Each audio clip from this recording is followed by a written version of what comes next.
go for landing, over. Roger, understand, go for landing. Eagle looking great. Houston, the Eagle has landed.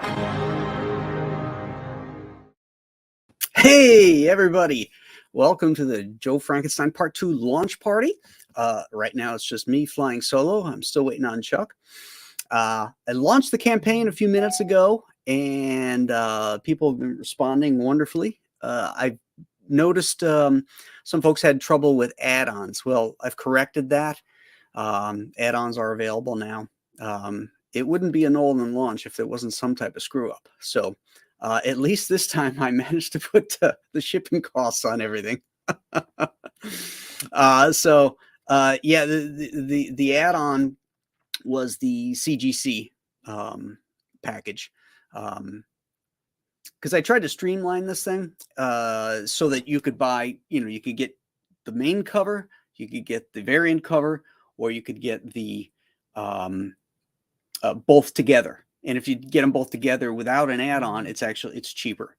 So that's why those books individually aren't listed as add-ons. So if you wanted them both, you just get the double trouble. The reason the CGC isn't listed as a secret perk for anybody who got the secret perk link. The reason being is that because part of the secret perk is being the first ones, to get shipped out. But that those can't be shipped out first. There's a lot involved, a lot of paperwork. I have to sign them. Chuck has to sign them. Has to go down to CGC, and they have their schedule and stuff, and then they ship them directly to you. So that's the reason for that. Let me say good afternoon to some folks here, and see what they have to say, and see if I messed up anything else. Rob Biller is here. He got his Joe Frankenstein Part 1 yesterday, and he was wondering if the Indiegogo campaign is up and running. It is indeed, sir. The Normie Nerd is here. He says hello. Ugh, Graham and Chuck or Kelsey, what to watch? Well, I think that's pretty clear. This. Dr. Masks, Retro Elixir is here. Past Master Dan. Randy Howell. Thrim says party. Nice Marmot. Sup, fellas. Dan Genovese is here. He's backer number 3. Well done, sir. Tom Tuttle, the wonderful Tom Tuttle, is here. He says hail to the chat. What else? Dr. Mass says he backed. It looks like he is number 2 again. Always a bridesmaid. That's funny.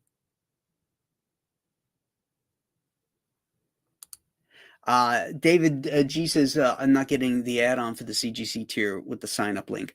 I've taken care of that. I realized, when you create an add-on, it's a little crazy how Indiegogo works. You create an add-on perk, but then you have to go to every other perk that's going to be added on to and click on it. So when I was creating all the various perk levels, I had done that and I'd done the add-on, but I hadn't actually clicked it to be attached to the other stuff. But that's been taken care of. So we are good. Christina Lynn is here. Hello, Christina. James Murphy, hail to the Compass Comics Commander and Chief. Hail to the chat and hail to the glory of Comicsgate. Indeed, James.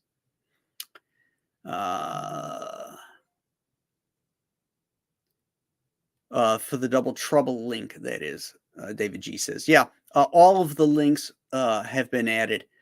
The CGC stuff has all been added now to all the links. Let's see what else we got here. Oh, Mark Largent. He's number 1.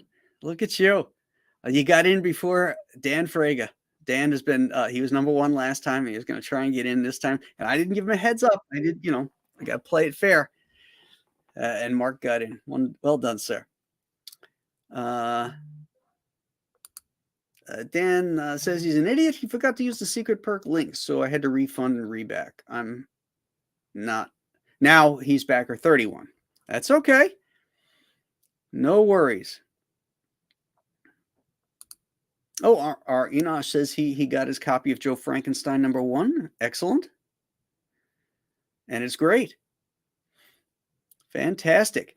Yeah, Julie's over there right now at the fulfillment center, and she's getting more books out the door as we speak.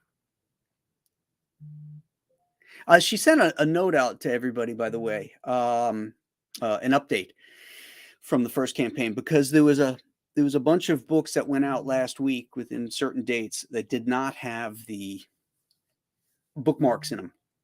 So if you didn't get the bookmark, email Julie. Her email is in there. It's Julia at compasscomics.com, and it's in the update. Just email her and tell her you didn't get it, and we're going to get those out separately. We'll just mail them out. Because I noticed some folks were posting online, the packages that they got, and they didn't have the bookmarks. Can't have that. Can't have it. David G, thank you for the $4.99 super chat. Add-on fixed. Excellent. Backer 26, Secret Perk Double Trouble, and CGC. Hail, Graham and Chuck. Thank you, David. Much appreciated, sir. That's a hard no, Marcus. Dan did not get #1. Comics Exposed. Thank you for that $2 super chat. Backer 28 here. Beautiful, beautiful. Stephen Rockwood Drawing says he'll be backing very shortly. Great. Oh, wonderful. John Portman's here. He says backer 44. Thank you so much for all your hard work. It is greatly appreciated. Pitima says, hi all, received my copy just now. Can't wait to read. Looks fantastic and already to back #2. Beautiful. Sean Ferris was #6. Stippling Vaughn has to wait for his lunch break at 1 EST to back it. That's fine. Beautiful.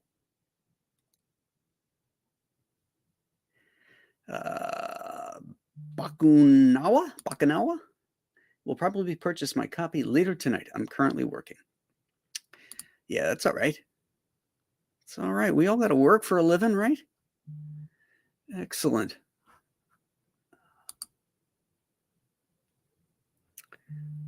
Very cool.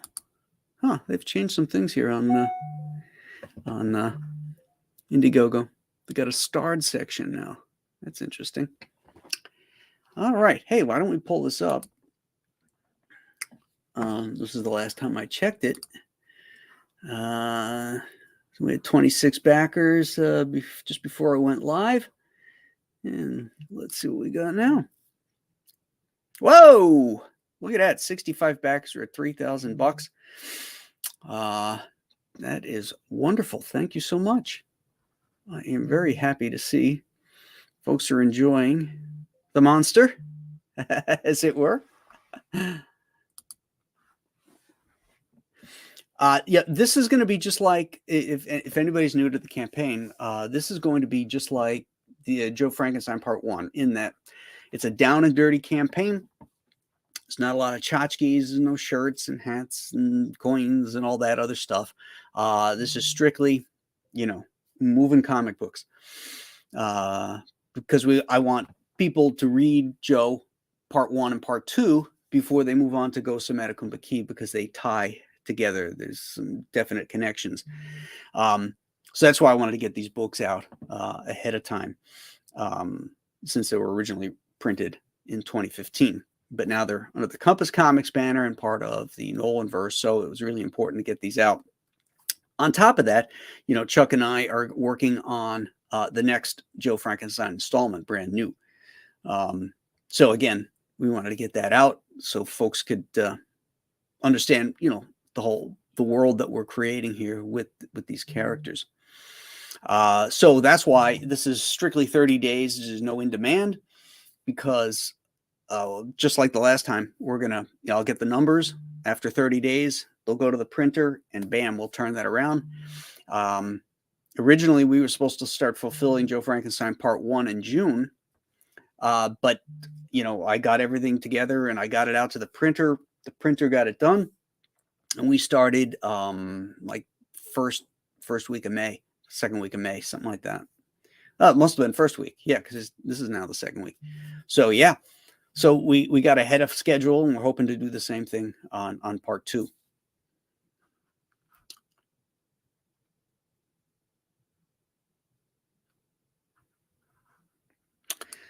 John wants to know how many JF number ones have gone out so far. I believe I was in the 30s. Should I be watching my box closely? I don't know. Julie handles that, but you will receive a tracking number as soon as yours is ready to go out. So that's when you'll know yours is going out the door. I'm not sure. Everybody that used the sign up on Part 1, and this would be the same for Part 2, we create a special spreadsheet for that, and then those are the ones that go out first. I don't know if that's set up alphabetically or if it's numerical. It's just anybody that used the sign up list. Again, that's fulfillment's department. I'm on the creative end. Oh, Dan says, we enjoy the monster, but we also enjoy you, Graham. You're a great creator and a class act. We're happy to support you. Many thanks, brother. That is very, very kind. Cole King, will JF1 be available on the Compass Comics website anytime soon? Yes, it will be, but it won't be there until fulfillment is done. The backers get first line of support, if you will. I don't think anybody should have this book before my backers. So as soon as all the backers are taken care of and all the books have gone out, then it'll be available on the Compass Comics website. Like all my books eventually go over to there. But what I try to urge everybody to do is support the campaigns, because with the campaign, you're getting the lowest price. You're also getting all the goodies, and you're part of the party. If you wait till it's on the website, it's more expensive. It's the retail price, and you don't get the goodies. So that's why it's always important to support the campaign. That way, it hits the numbers ahead of time. We know exactly what we want to print, and it's more fun. It's more fun to be part of the party, But for people that you're reaching later on, that didn't know about it, that you maybe reach on a different show, something like that, then yeah, you want it available so that they can, come into the party, albeit late, but they come in and, hopefully they'll stay. James Murphy was backer number 82. Randy Howell was backer number 95. Excellent.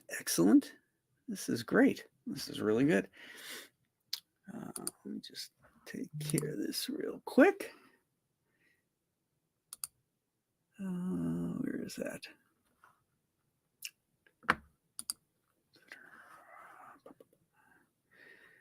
I'll be right there, gang.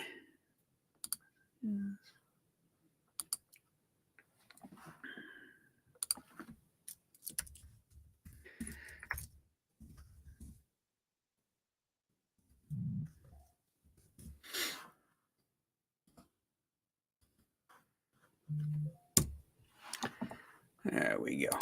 All right, let's do a refresh. There's a lot of bleeping on my phone. So, okay, where are we at here?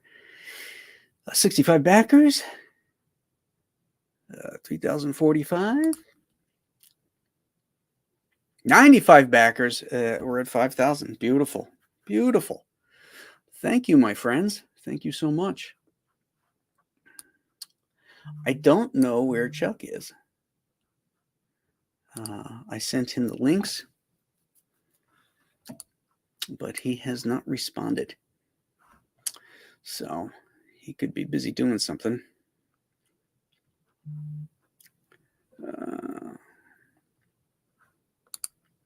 Cole King, in response to the other thing, question says, thank you.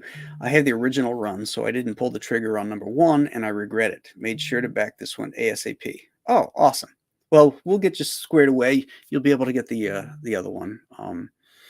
Fulfillment won't be too long. Probably, I would say by the end of the month, the stuff will be up on the Compass Comics website.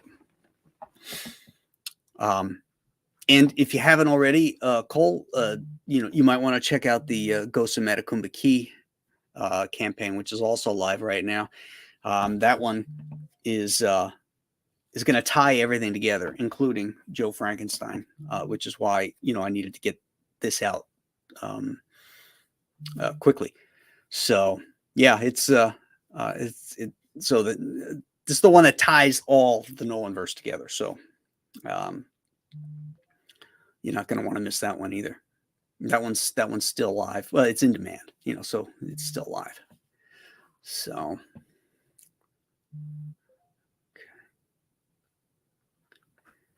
okay. All right.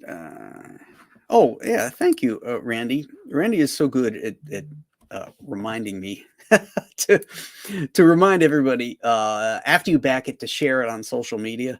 I think that there's a link directly after you back it. It says if you want to share it onto your social media, because we want to bring in as many people to the party as possible. The whole point of this crowdfunding and Comicsgate and independence is to produce comics that are fun, that are entertaining, that do not preach or put ideology or polemics in front of you. I can't stand that stuff, and it's like Marvel and DC are doubling down on that type of storytelling, which is really lack of storytelling. They're just pushing ideology, and I just can't stand it. So rather than stand around and cry about it, there's a lot of us that are we're just doing the kind of comics that we want to read, and we know that you want to read. Which is evident by the support that you guys are giving us, and we just can't thank you enough for that. You all make this possible for us and for yourselves. To be able to have a comic that you can, maybe give to your kids or something, and get them hooked on comics. Her and the Steadfast. That's $5.50 Canadian. Thank you, sir. Becker, number 108, Graham, you are hard on my bank account, but in a good way. Fantastic art and amazing storytelling. Definitely one of the top CG creators. Well, that's very kind of you. There's a lot of talent in CG, so I take that compliment highly. So thank you so much. Student of God says, no Joe t-shirts?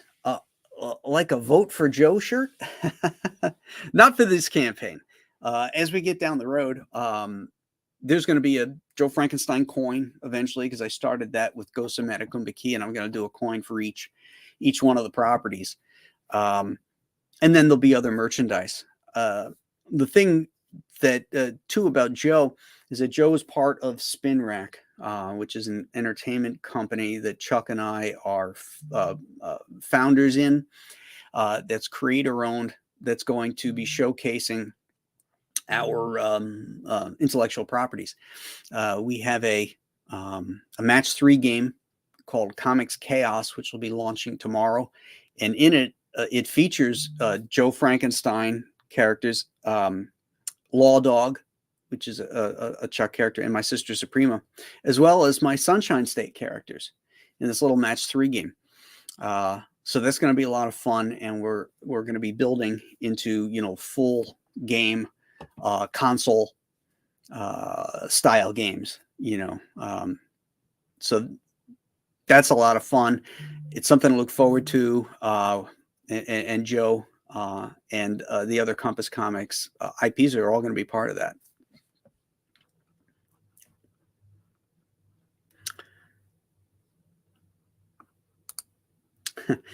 Maybe as we come up to the election, we'll do that. Oh, Trim's been playing the Comics Chaos already. Yeah, the ones that are up right now, the game that's up are really just test stuff that are up there. We haven't done actually a full launch, but the game has been corrected and fixed, and a lot of stuff ready, tweaked for the major launch, and you'll find it a lot more intuitive and a lot more fun to play. I've been playing it, and I've been having a good old time playing this match 3 game, with seeing these heads and these gems of our characters, exploding, and there's electricity and cool music and stuff like that. So it's a lot of fun. So yeah, check out the Android store and the App Store for Apple. It's called Comics Chaos, and wait till tomorrow to download it, or Friday. What's today? Wednesday, or tomorrow or Friday, to make sure that the proper version is up. Oh, what did Rob say here? My copy of Joe Frankenstein came yesterday. Unfortunately, the bookmark isn't there, and that's okay. Very nice that your queen will send them out. I can hardly wait to have time to dive into the story. Oh, okay, great, Rob. Yeah, everybody's going to get their bookmark. So just follow up on that. Send her an email, and she'll get that out to you. No worries. I've seen a few people posting their packages, and I could see that the bookmark's not there, and so that's when we realized, I think we had a batch go out. So, but we'll correct it. Just a minor issue. Faye says, "Hi, Graham and everyone. Hello, Faye, and welcome.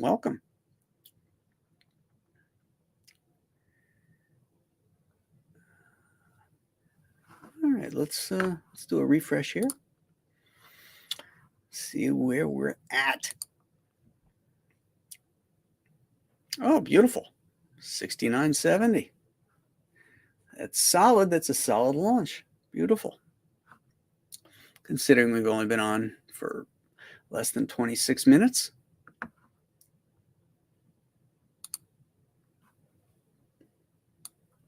Yeah. If you haven't read part 1 yet, I think you're in for a treat. If you love monsters, particularly classic style monsters, the kind of stuff I talk about in 31 Days of Monsters, this stuff is pure fun. Heroism, horror, action, adventure, humor that is character driven and not just written from the point of view of the author instead of the character. That kind of stuff drives me nuts when I see it in a film or I read it in a comic, where you can hear the voice of the author instead of the voice of the character. And that's the kind of stuff that we actively avoid here.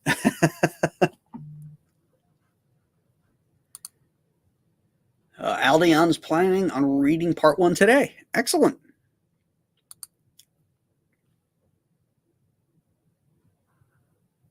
He also loves how the cover is part gloss and part matte finish. Yeah. I don't know if you can see it here. I'm going to try and hold this up. You see the gloss on the logo, and then also on Joe, you can see the gloss, and on the Compass Comics logo. There it goes. Yeah, on the Compass Comics logo. I love this technique, and I've done it on every one of my books so far. It's called a spot UV, and they put a UV coating over whatever you mask out and decide you want to have shiny.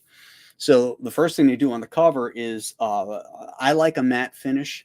I like the texture of it. It feels velvety, and it just has a richer feel to it when you're holding it versus just like a coated stock, like a shiny, glossy coated stock.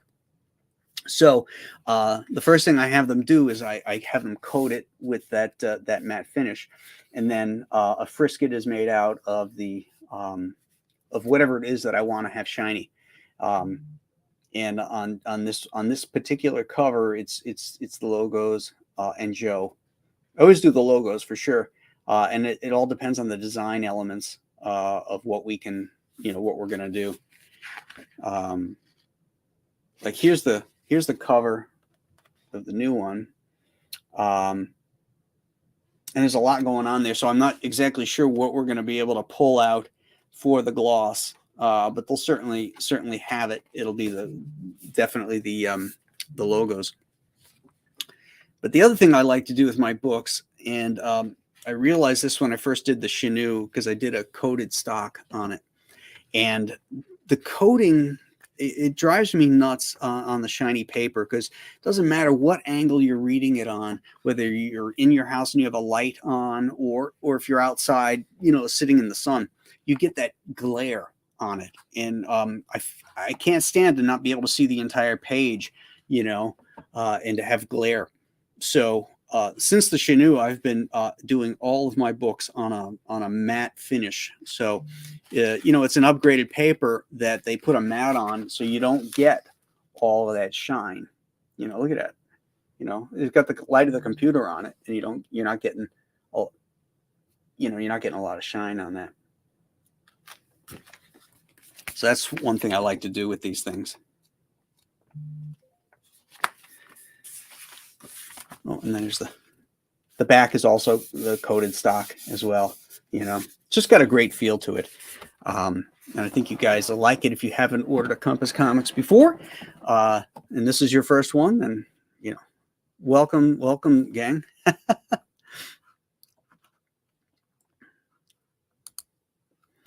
Randy Howell says, part 2 is visible on Indiegogo. No shenanigans yet. Oh, well, we made it with part 1, so I'm hoping part 2 will fly under the radar with no shenanigans, if you will. Christina says, I read an X-Men comic where all the characters talked like a snarky 30-year-old man. Yeah, that's a problem. They're not talking with their character. It's like stream of consciousness for the writer, saying what he wants to say instead of, talking through his character. All right, Spaceman. Ooh, that's a cool Kirby drawing. Hi, Graham. The CG boys have me back into comics after almost 30 years. Have Chuck's Conan, King Cryptid, and Joe #1 is coming. It's like getting my DC books mailed to me when I was a kid. CG rules. Hey, that's awesome. Thank you for supporting CG. And speaking of CG, we have a CG friend right here, Mr. Jimmy Reyes. Hey, Graham, how's it going? Hi, Jimmy. How are you? Good. I figured, hey, you know what? We have the 2 best offices in CG, the cleanest background. So it does look clean. Yeah. It's not really that clean. Of course, yeah. You move the camera a little bit the other way, and then you see the shitstorm. Yeah, everything's all the boxes and everything over there. Yeah, it's all smoke and mirrors. Yeah, it's the presentation. It's the illusion. Exactly. Just reading a few notes here. CG rules. All others are irrelevant. I like that. Yeah. Paper too thick. I like it thin so I don't have to fight the book every time I turn the page. That's another thing. If you go with like a 60-pound weight paper, then it's very easy to turn. And that's what this is. This is 60 or 65 pound. So it's not like an 80 where it's really thick. So it is easy to turn, but it's still, nice and solid. I'm glad you said that, because I'm actually was going over getting estimates for printing for Dragon Rage. Right. And the option they gave me was 60 pounds or 70 pounds, or the 2 that I was looking at. Uh-huh. So I think, because I went with 80 pounds last issue. Right. And man, it was a thick book. Like it felt like the cover, like they used the cover paper all the way through. Right. And right. I didn't like that. But 60, is that like a matte finish, or? Well, you can get it in a matte, or you can get it as a coated stock. That's, the poundage is just the weight of the paper. Now, if you had an 80-pound and it was like a clear coat on there, yeah, that's going to be heavy. And now your shipping is more because your book weighs more. And like Student of God says, it's hard to turn the page. You know, it's slippery too. Yeah. So I find that the 60 works really well. I think I did a 70 originally on the Chinook. But there's some paper shortages going on right now. But one of them that they always seem to have in stock is 60-pound. Yeah, that's like I think the options they gave me for quicker turnaround times was 60 and 70. It's what I guess is what they have in stock. Yeah. So you're going to And get that cheaper too, at a better price point. So yeah, it's, because yeah, I love those comics that have like a thinner interior. You know, I've been looking at like the Mark Silvestri Batman that he did. It's kind of a cardstock cover, and then on the inside it's like I wanted to guess like a 60-pound mat, and okay. I like it. It was good. It was easy to read. You know, I agree Yeah. with the chat. I could flip Yeah. through it. Particularly the mat. I really like the mat. As I said just before you came on, I can't stand that high gloss that you're constantly moving your paper around because the gloss is The over glare. word balloon or something. You know, Yeah. like, gosh, shit, what is it? You know, when it was all on newsprint, you know, it was all flat and everything, and you could read that at the beach. I love that. I have those classic Conans. You know, I love reading this stuff. You know, Oh, it's yeah. it only has a glare because of light and the clear coating, but that Yeah. matte, it's almost a little higher quality than the classic newsprint. But Yeah, that 80s definitely. paper stock was amazing. Let's see here. Slacker 23. I did back Joe Frankie #1. Now going to get #2. All right. Excellent. Marcus Kellegrew says he talks like a snarky 57-year-old man. It's okay. The snark is okay. Particularly if your character is that way, and we're talking about it in terms of writing the voice of your characters. If your character is snarky, then yeah, and you're snarky, then okay, it's okay to write yourself in there. But you know, if you're writing Reed Richards, you know, you shouldn't be writing your own snark in there. Tom Tuttle, thank you, sir, for that $5 super chat. He's back at 142. That compass points due north, sir. That's right. Awesome. Right to the top. Now, is it closing out, or is it? This is Joe Frankenstein, right? It's a launch. Part 2. Yeah, this is a launch. Joe Frankenstein 2 is already launching. Yeah. Oh my god. Yeah, we're shipping part 1 already. Julie's is over at the fulfillment center, packaging up boxes and getting those out. Oh my god! Back this, people. You don't have to wait. This is how quick did you go to fulfillment? That's Christina says hi, Jimmy. Hey. Wow, that's amazing. Yeah, we don't fool around here at Compass Comics. No. There you go. I've been reading some 80s prestige comics, and I dig that paper. A little heavier, bright, but no glare. Yeah, I think it depends on which book, because there was some that were really glary.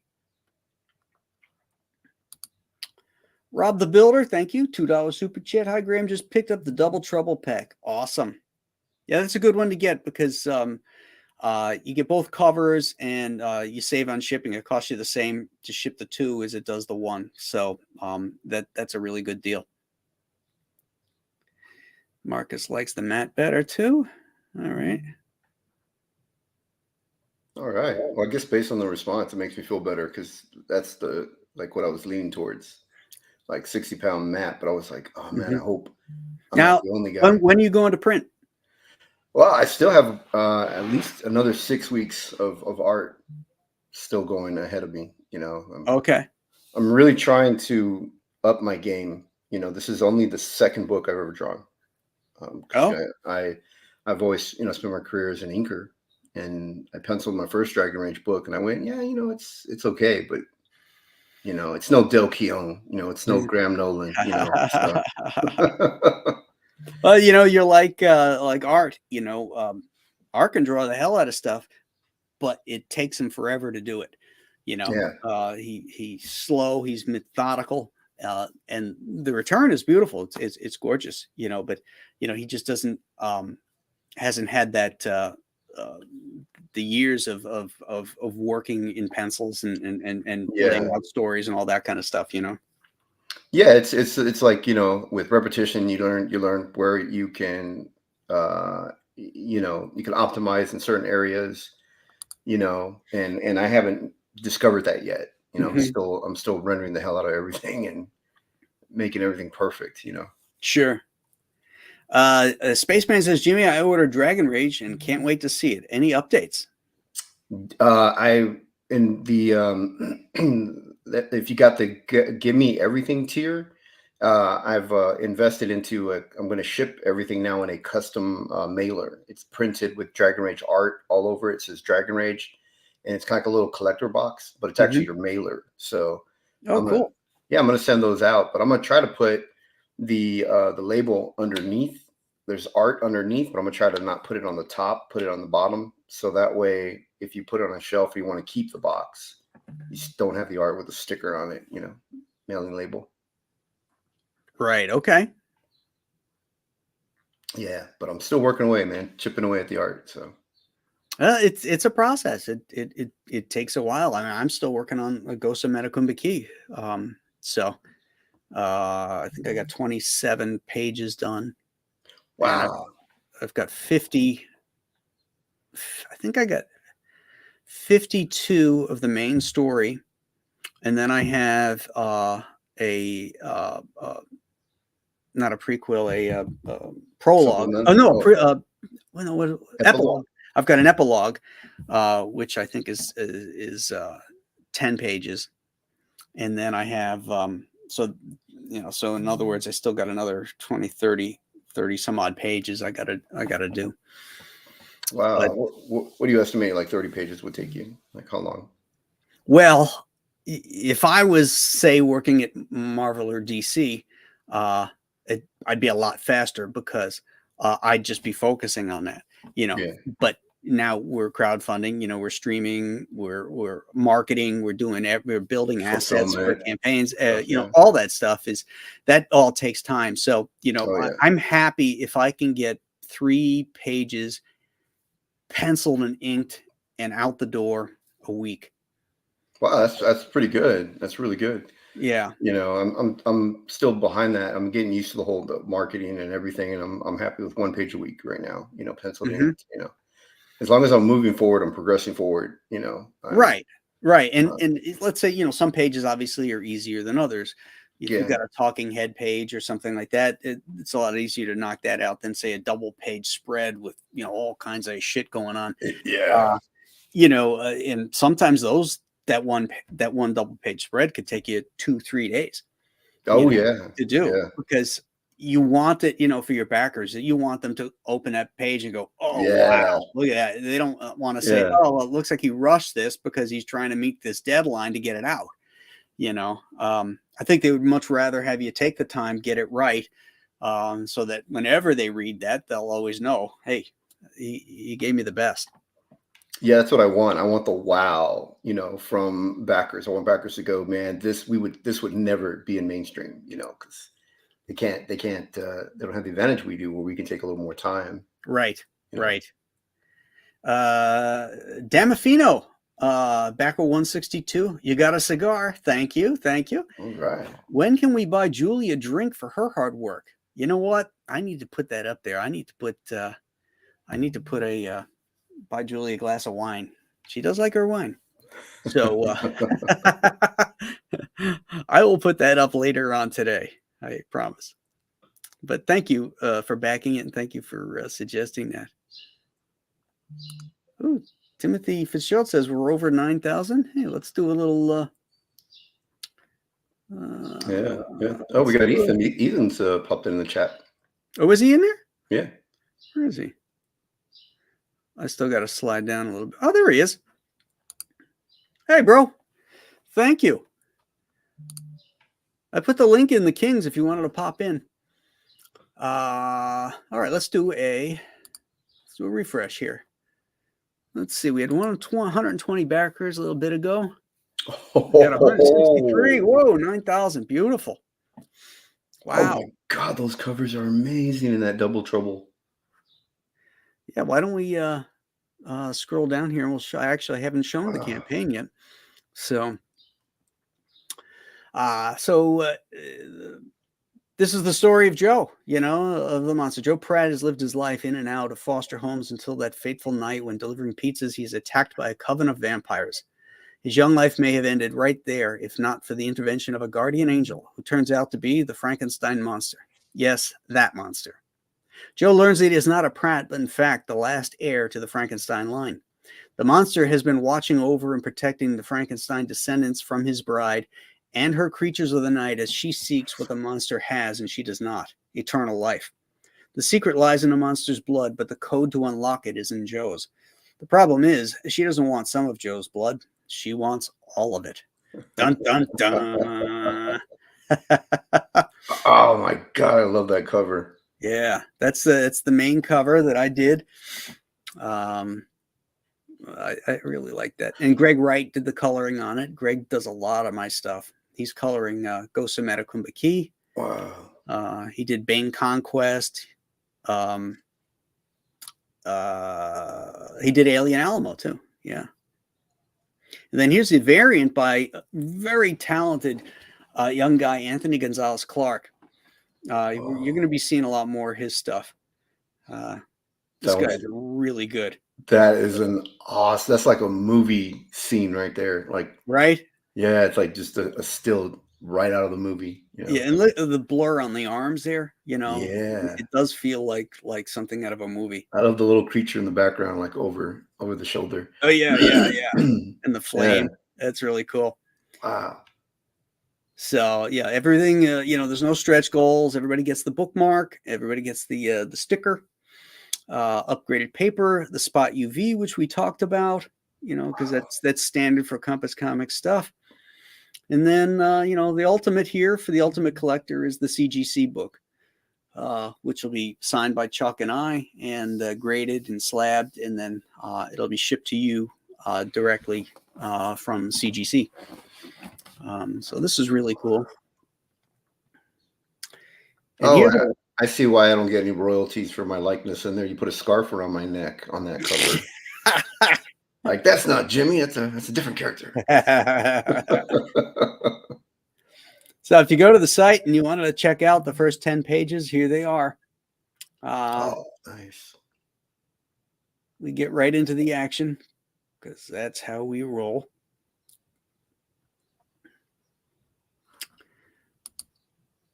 Yeah.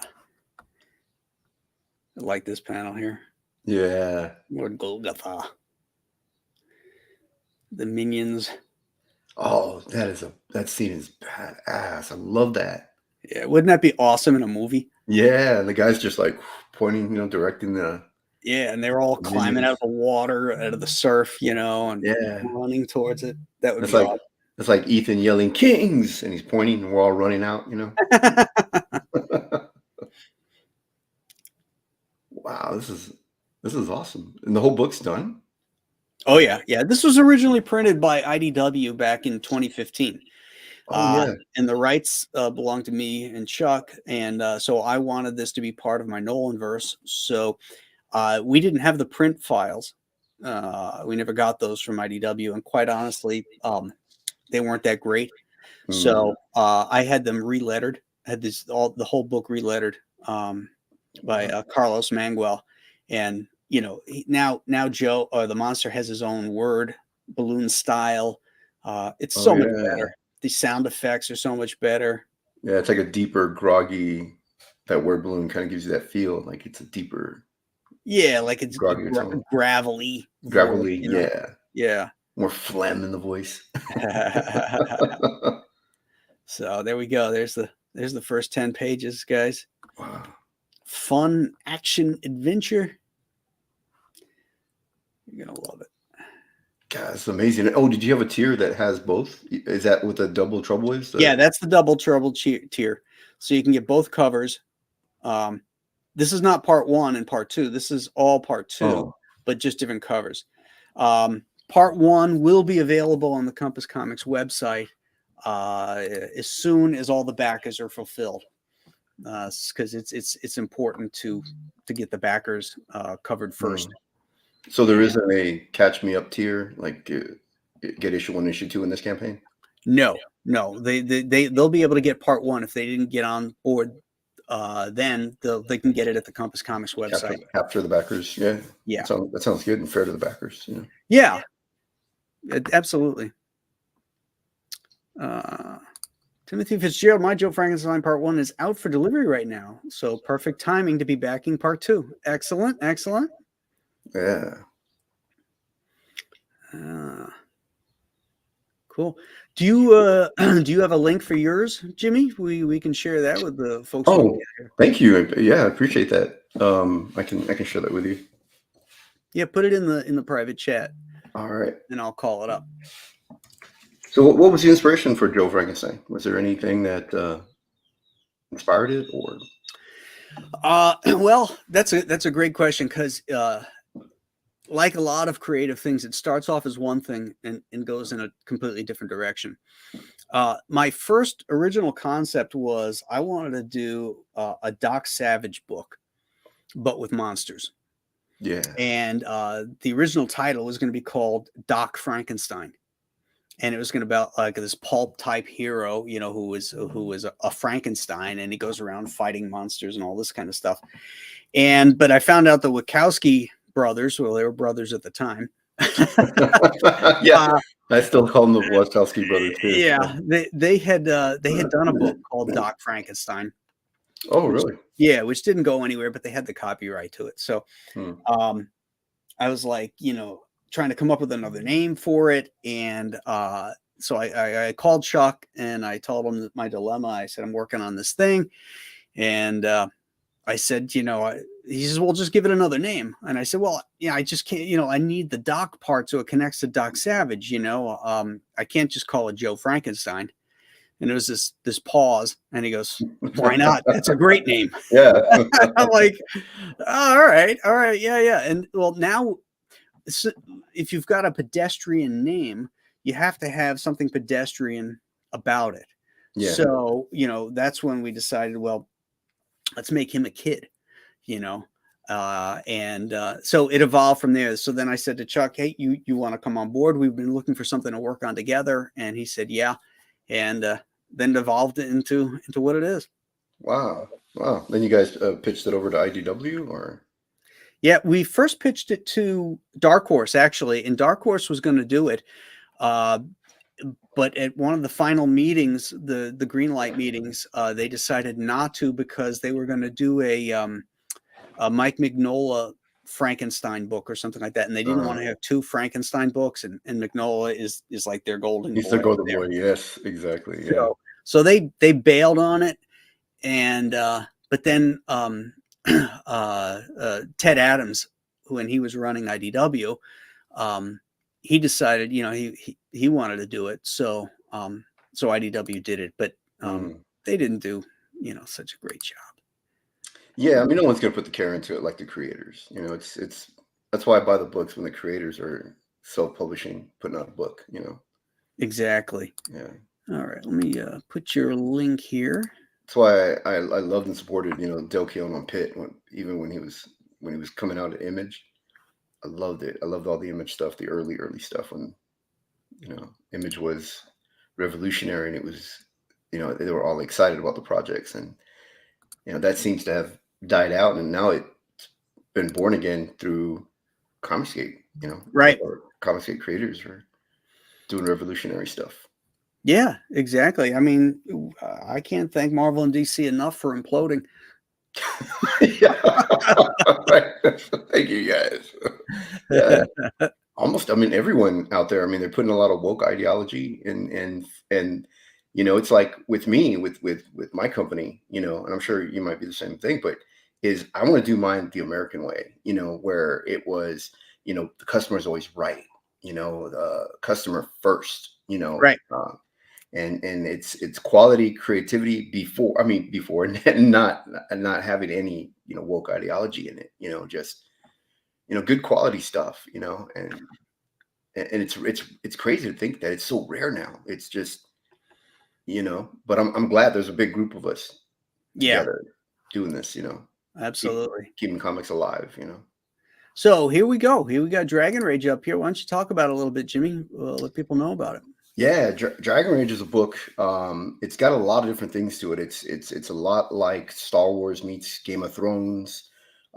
It does have a group of individuals that kind of like the Jedi, but they're called the Jugari, and the Jugari are humans who have the rare ability to capture and take the rage of a dragon, wielding the powers of the dragon. Because some of these dragons have magical powers and abilities. So when you take the power of the dragon, you also take its rare ability.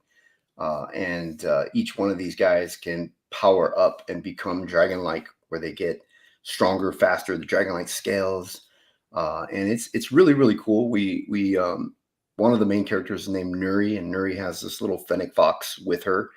But it's not just this cute little, you know, it's not a baby Yoda. It's not just there for, you know, you know, it's not a copy of a Mogwai or anything. It's part of the story. It's a big part of what's pushing the story, called the Crown of Fire.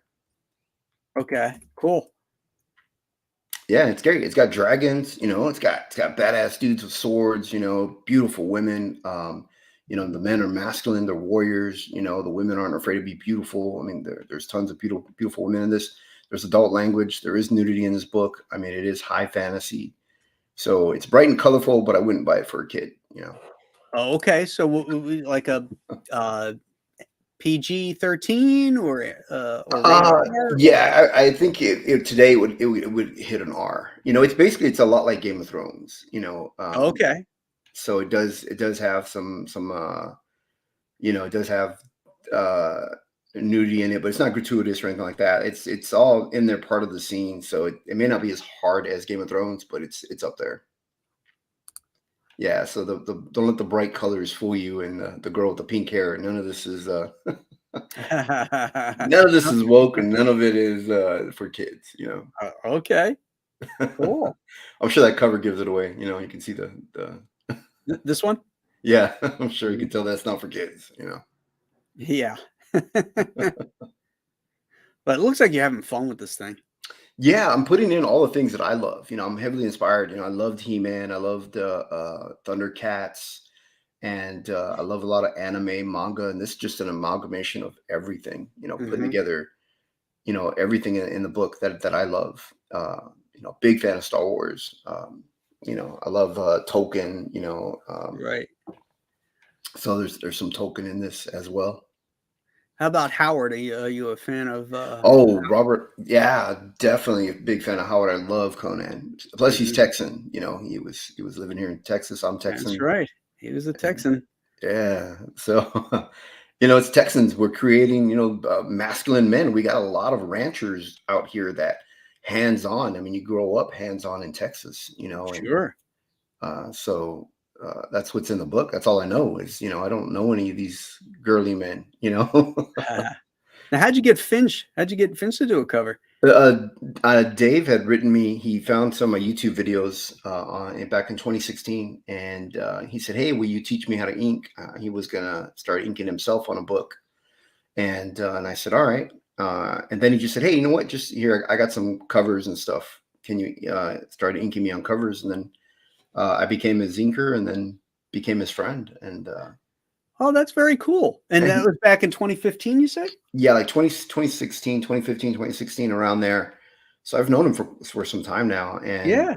he donated these covers for me. He just contributed them. He said, "Here, I want you to have them." Outstanding. Yeah, yeah. He didn't ask for anything in return. You know, That's cool. Yeah. I met Dave at La Mole Con in Mexico City. Oh yeah. Yeah, we were both there as guests the same year.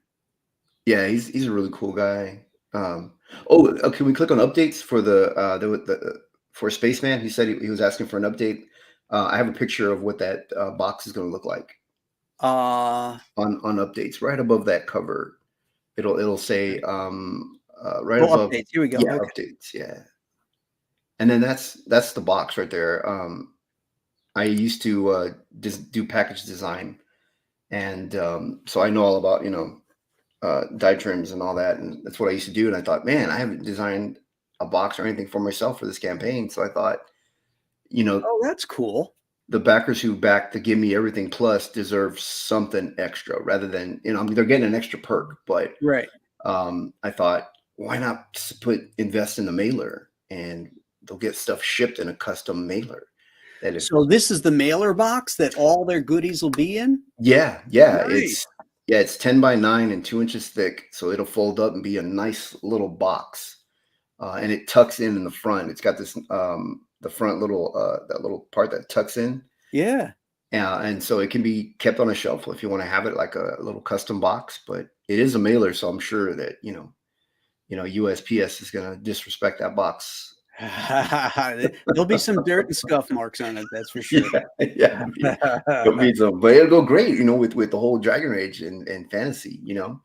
goes with it. Yeah, it's basically like this. Like it has a the front end that will tuck in, but it'll be shiny white. It won't be. This is a craft, but it'll be a shiny white, and they'll tuck in like that, and then they'll open, and inside will be all your comic books, and it'll have all the artwork, and it's a real heavy stock, so it should make it. Yeah.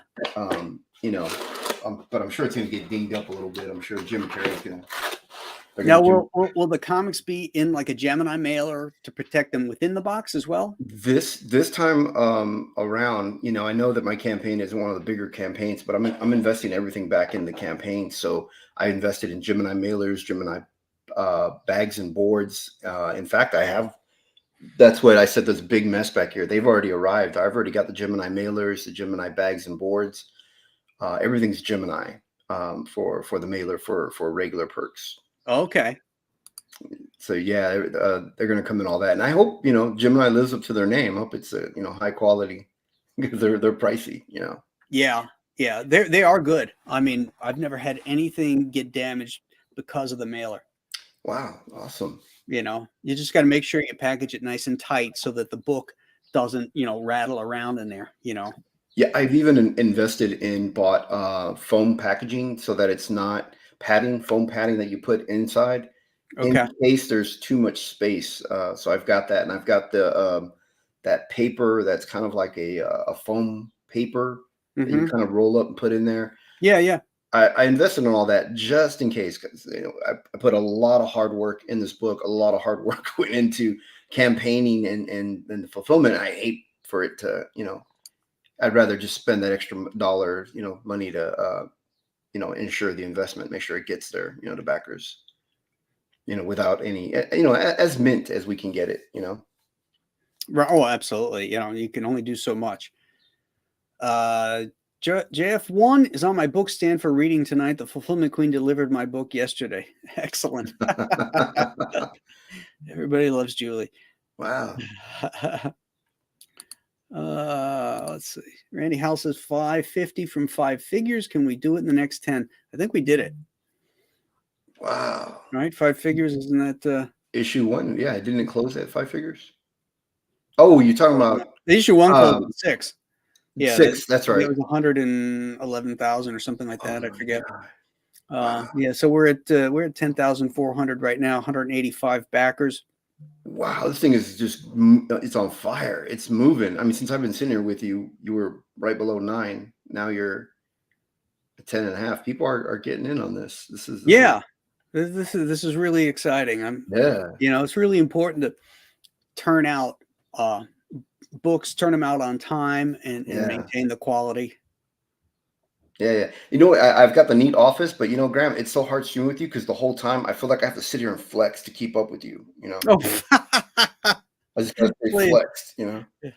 I'm still recovering from my hernia surgery, so I'm like I'm not at the gym. I'm at the gym, but I'm just doing very light stuff. Oh man, you're probably doing what I consider my upgraded hard workout. I'm finally getting back to working out. My doctors didn't let me lift weights for a while, and I'm finally getting back to. Oh, good. Yeah. So I'm working up there, but I think you'd probably laugh at it and be like. I laugh at no one. We're all one injury away from not being able to do shit. Oh, I know. I wake up every morning, and if I don't feel stiff neck or pain on my side or something, I go, oh my God, it was a great night, because I never know what injury I'm going to wake up with. I'm getting to that age. I hear you. Drax Zacudo says, "Save me one of those slabbed ones. It might be a couple weeks." You know what? No problem there, as long as you don't go over 30 days, because this campaign only goes 30 days and then it's done.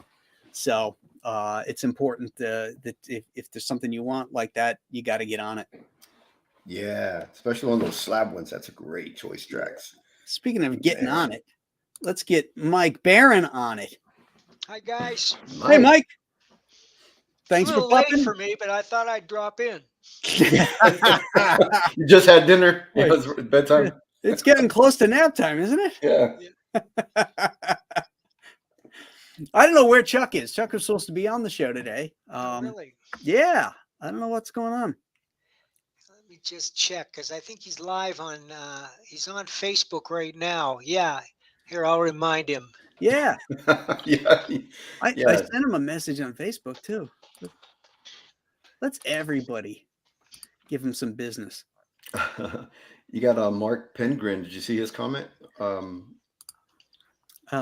Is it down at the bottom? It's near the bottom. Yeah, not too far. It's right above. You have a super chat that's right above that. Oh, okay.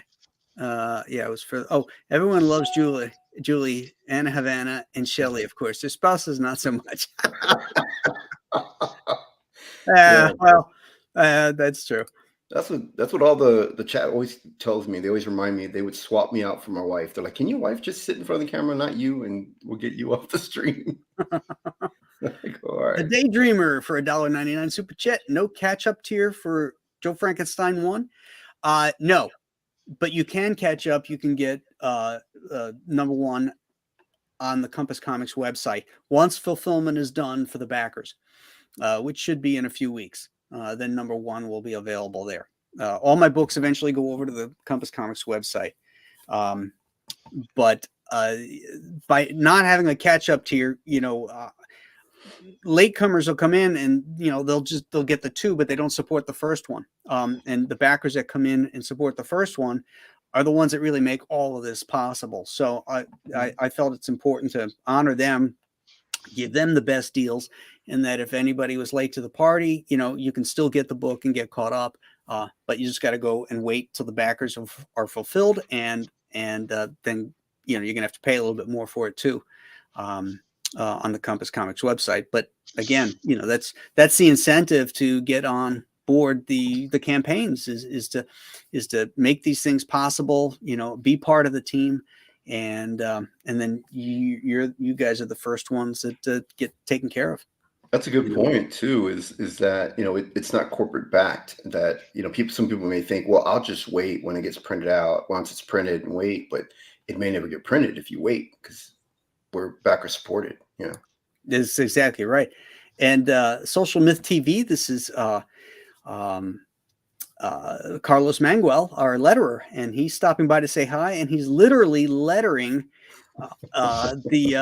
it's actually chapter 4 that he's lettering, which is this book is chapters 3 and 4.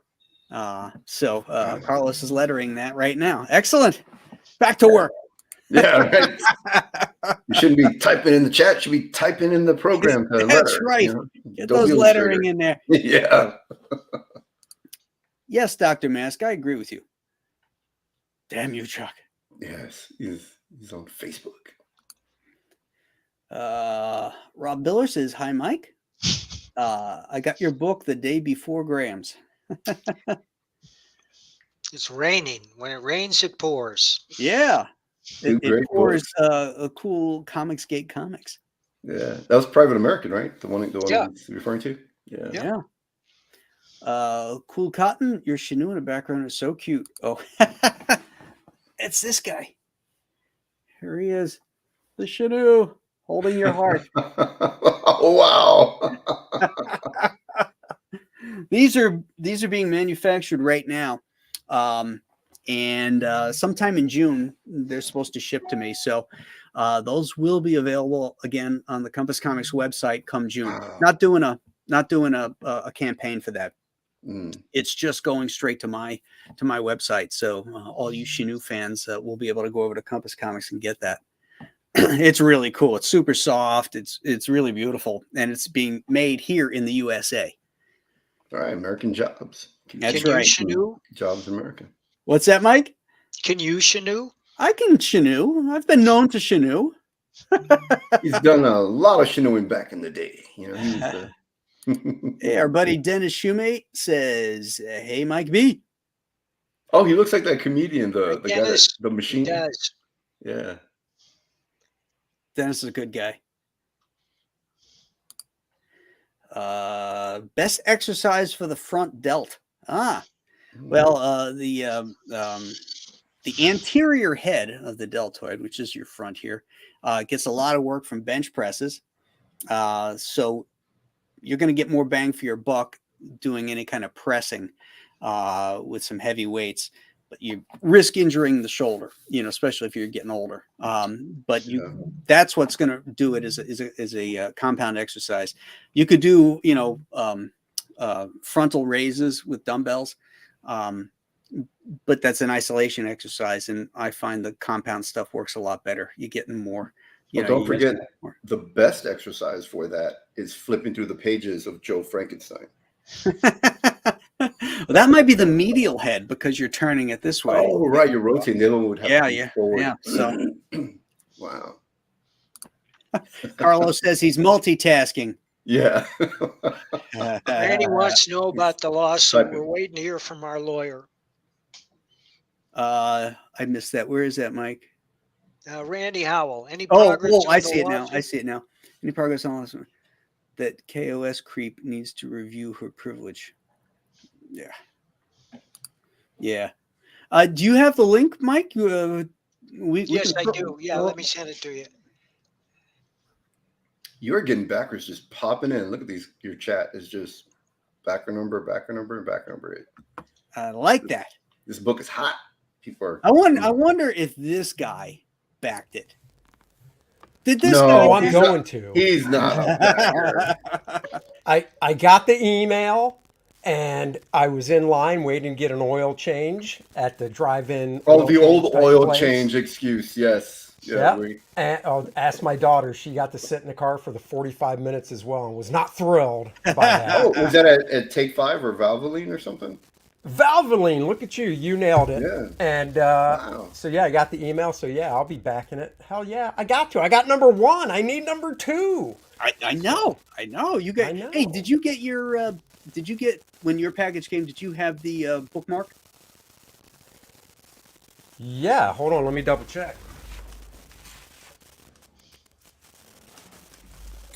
Chinmay Patawarden says, got the Double Trouble and CGC. Thanks for making these books, Graham. Thank you, brother, for backing it. It is really appreciated. Oh, no. Okay. Yeah, Julie sent out an update today Sticker saying that. and sticker. Okay. Or trading card sticker. Yeah. Yeah, you're in that window. A bunch of books went out last week that didn't have the bookmark in it. So Julie sent an update to everybody today, just to email her, let her know, and we'll get those out. You know, the one thing, unless you really like using Scotch tape, you're using self-seal bags, but she still tapes it and doesn't do the self-seal. Yes, the self-seal. Wow. The self-seal is for the backers to use.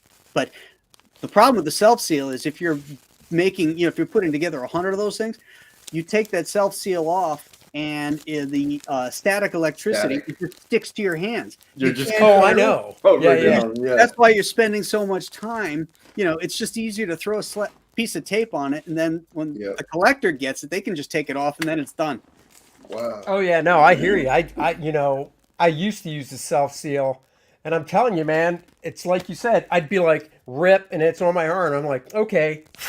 I'm like, now it's on this hand. I'm like, Yeah, damn it! And you're just like, I can't get it off. Yeah. And that's book 1, and you got 50 more to do. Exactly. By the end of the day, you're just covered in them. That's why I got the lick and stick plastic bag. So everyone's getting a piece of my DNA. I'm just licking them on. Just... They're probably going to clone you, Andy. Yeah. Probably. I would. That's okay. Yeah, we all need a copy of Andy. That's right. That is correct. Yeah, I ordered custom-made stickers with my logo that says Jim Reyes Art and has the lion with a crown. So I'm gonna seal my bags with those. I did that That's cool. last campaign when I was doing page one comics. Ooh. I'm just going to do a Nice. refresh here, and then I'm going to pull yours up, Mike. All right. So we had a 185 backers. Bam! Ooh, 200 Cool. backers, 11,000 with 1 hour. Nice. Nice. wow, man! I've been sitting here for just not that. I haven't been. What have I been here? Half an hour, and it's just Yeah, maybe half an God, hour. it's just booming, man, right now. Yeah. It's- Cool. I don't mean he's booming everything. I mean like the campaign's on fire. You know, it's just people are coming in. Let's pull Mr. Barron's up here real quick. David G says that's gross. Kick Jimmy. Me licking and sticking Ew. my comics. I just use Yeah. my dog. Yeah, get the dog. I'm gonna do that now. You put a little peanut butter on it, you know. Yeah, and- there you go. Stick That's it. right.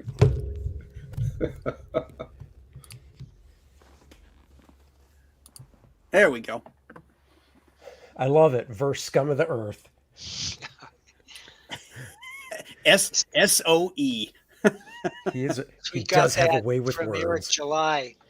I tuned in once to his show and he was doing Mike Barron versus the scum of the earth. That's awesome. Oh So, man. do you want to talk about this, Mike? Well, as many of you know, the Daily Coast attacked me out of the blue when we announced Private American. Private American is about the southern border, a subject we're not supposed to mention. And the headline was, and I'd be happy to show it to you if you want to see it, was Mike Barron writes another racist AF comic book. It was written by a woman who has never read anything I've written. I guarantee you, never read anything I've written. She characterized Thin Blue Line as a book about white police officers flooding black neighborhoods to kill as many black people as possible. Well, those of you who've read the book know that the two police officers don't kill anyone in the book. And she Nope. characterized Private American as a racist book.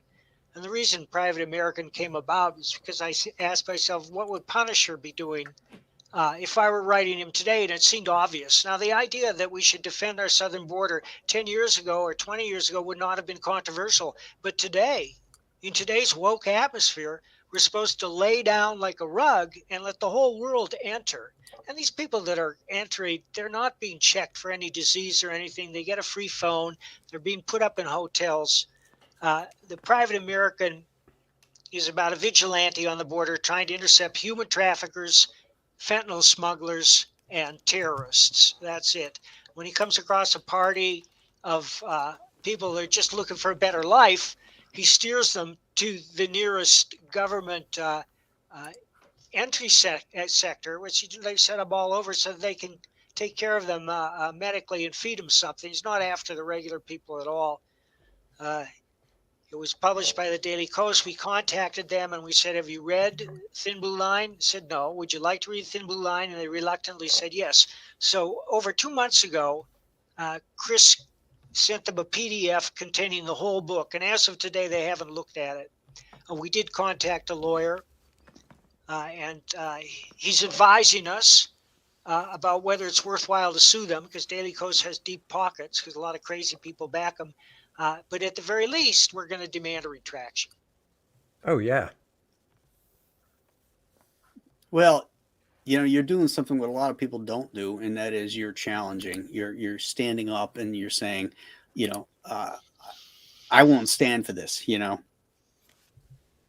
And you have to, because they get away with this stuff. And, you know, they tell enough lies and then people start believing it. You know, I know. You have That's to take control of the narrative. And you're doing it. Right. But I have to emphasize that I wrote it to entertain people. That's always my number one goal. It's a very entertaining book. Ask anybody who's read it. It's not preachy at all. There are no bumper stickers or anything like that. There are no lectures. It just shows what would happen if the Punisher were on the southern border. Right. Yeah. the hardest thing for me to wrap my head around is when you look at the pictures of thousands of people coming through and you ask yourself, when was the last time you ever saw this? And it was Germany going into France. You know? Yeah.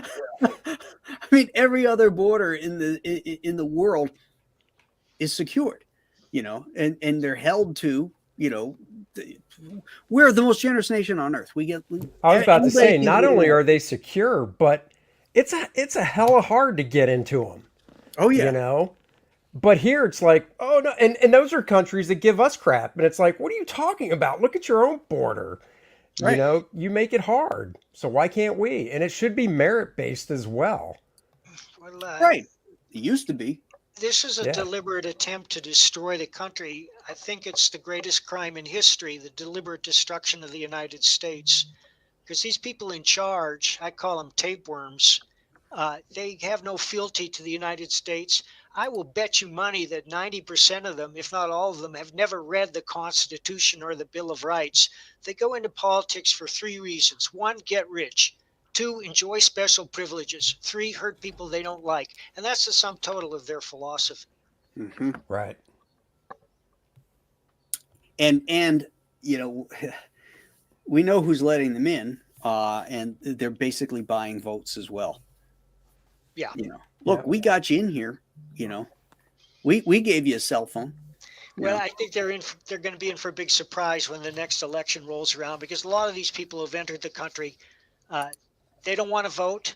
They don't want to get on any papers. They want to keep a low profile. They're That's a happy- good point about not wanting to get any paperwork. That's right. Yeah. Yeah. But we'll Yeah. see. They're just using them. Yeah. But you know who came into this country legally? Joe Frankenstein.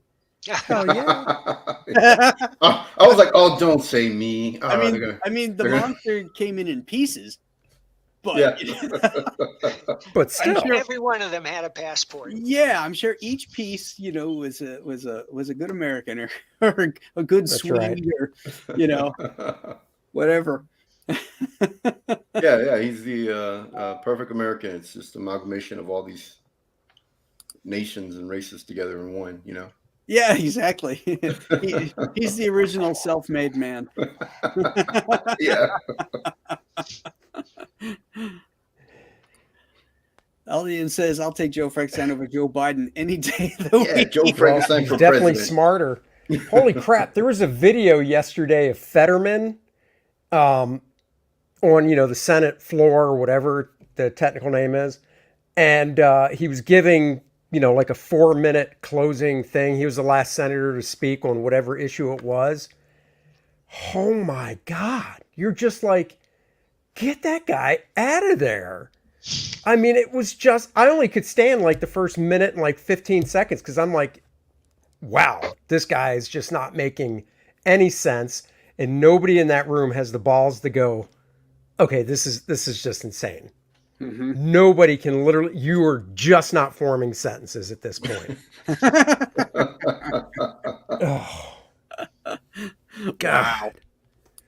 I feel bad for the guy, but I man, don't. he should never have been put in that position. Yeah, I don't feel bad for him. You know, That's true. but you've got that guy, and then you've got our president who can't put 2 words together either. You know, Right. who's, you know, him. I sort of feel bad for him because I believe he's being used. He's propped up. It's like Weekend at Bernie's.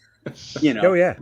is what it feels like. You know, remember at the end how they were, you know, pushing Stan Lee around. Yeah. Oh, yeah. You know, I mean, those are some of the saddest videos of him at the end signing those books and those leeches, you know, saying, okay, here we go, Stan, wake up. Here's another one. Here's another one, you know, all that Yep. stuff. I heard they used his blood, that they drew his blood without his knowledge and used it to sign signatures. My God. Oh. Jeez. Yeah. That might be No, and then you look at urban Kamala legend. when she talks, and Kamala, I swear to God, that woman's got to be drunk every time she talks. No, she's just really stupid. She is pretty stupid. I actually look forward to her speeches because that word salad she always dishes out is a riot. It's like she Yeah. throws words together. None of them are actually connected to anything. Uh, she could be. It's like somebody pretending to speak German and just babbling off German words with no connection to a sentence. Yeah. It's the best. That is true. Oh God. Oh well. Chris On to better Decker things like Joe Frankenstein. As the great Rush Limbaugh said, it's tough to compete with Santa Claus. Yeah. Yep. Yeah. Yeah, absolutely. Boy, I miss him. I miss Rush. Yeah. He was good. Mortal 5. There better be someone getting their face ripped off or in this, or else it's not a true Graham book. I don't know if there is no, it's not a face getting ripped off. No, somebody's head gets twisted around, but his face doesn't get ripped off. But if there's a love scene with Joe Frankenstein, Oh. would that be necrophilia? Depends on who he's with. Yeah. With the monster. I mean, if it's with the Bride of Frankenstein, then not really. Yeah, Joe's the boy. So, Right. Oh yeah, Joe's the boy. He's the last descendant of the monster. Yeah. So Jimmy, that's just gross because he's a I said the young monster. teenager. I said Joe freak. and the monster. Yeah, I did get them both mixed together. A lot of people make that mistake. Yeah. Hey, did Chuck ever respond to you, Mike? Well, no. I mean, I look at Facebook and it says he's active on Facebook, so I sent him a message and the link. But he's probably wandering around the house or lolling by the pool and not looking at his computer. No, that's true. It might just be that the Facebook app is open. Yeah, that's true. Yeah, actually, mine's not showing that he is active. Oh, yeah, it is. Let me try hitting him again. I'm going to say. Phone him. Maybe he fell Get asleep. in here. Yeah. Give him a ring-a-ding. Stop making me do all the heavy lifting. What? So I am backer 228.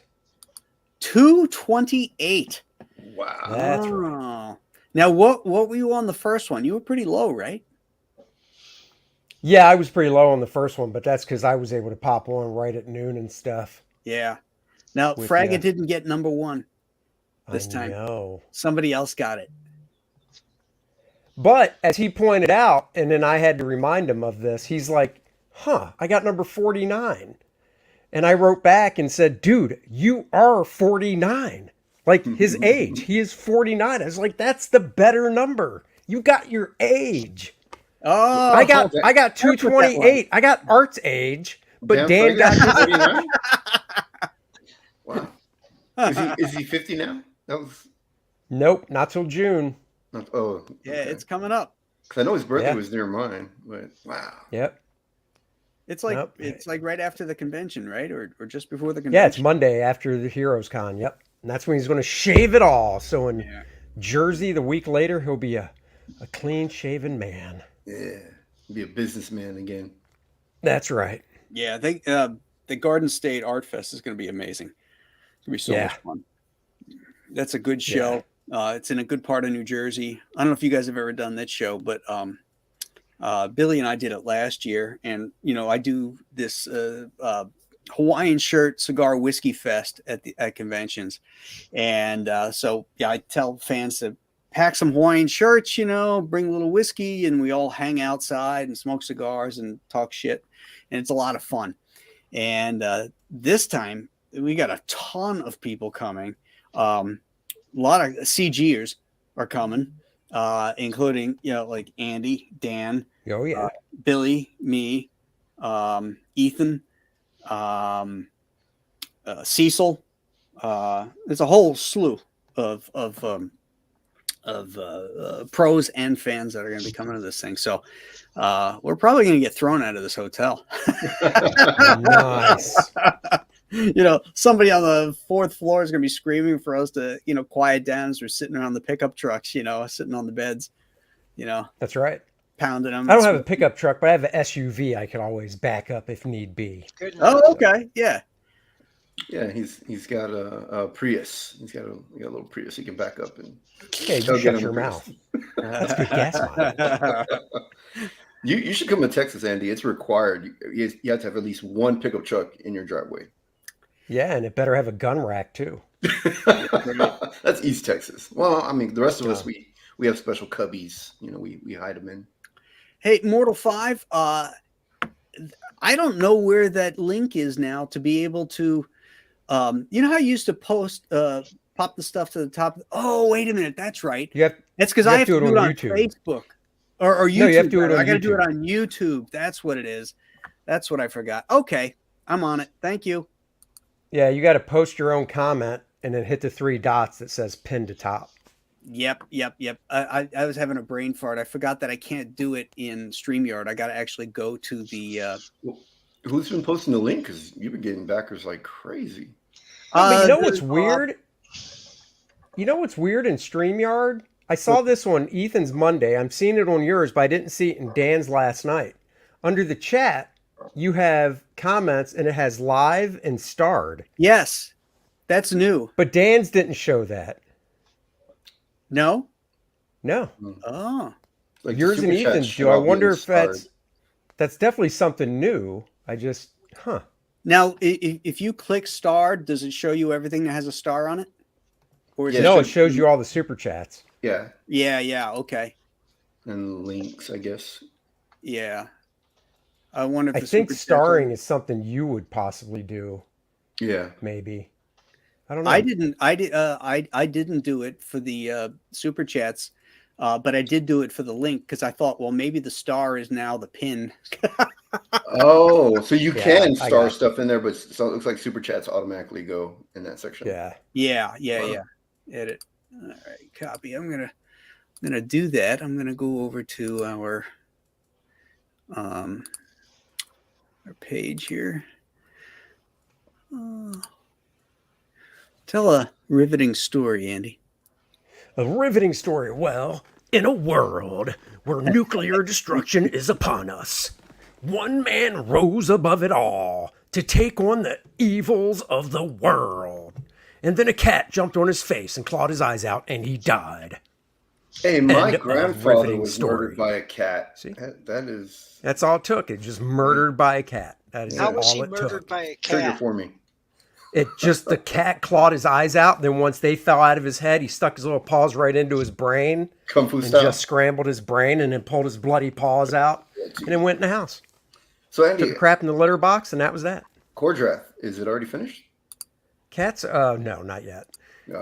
Cats are deceiving violent little creatures. They're basically just wishing they were 300 pounds heavier because they knew if they were, they could just kill you. Whereas if that nice little dog behind you was 300 pounds heavier, he would still be cuddly and everything. Cats are they don't need to be your pet. They don't need you. Anything that can lick its own genitals, they don't need anything else. Well, I mean, a dog can do that. Yeah, the dogs don't want to be. That's why he's back there. He's like, Mike, leave me alone. Give me some privacy. What is that? What kind of dog is that, Mike? He's a mutt. That's an interesting question. For $250, we could find out. But I think there's a little whippet in there, a little greyhound. He's the fastest dog at the park. And that's how he catches squirrels. We have a fenced-in yard. He's caught 5 squirrels last year. And I found one when I went down one morning and stepped on it, a squirrel carcass with the head ripped off.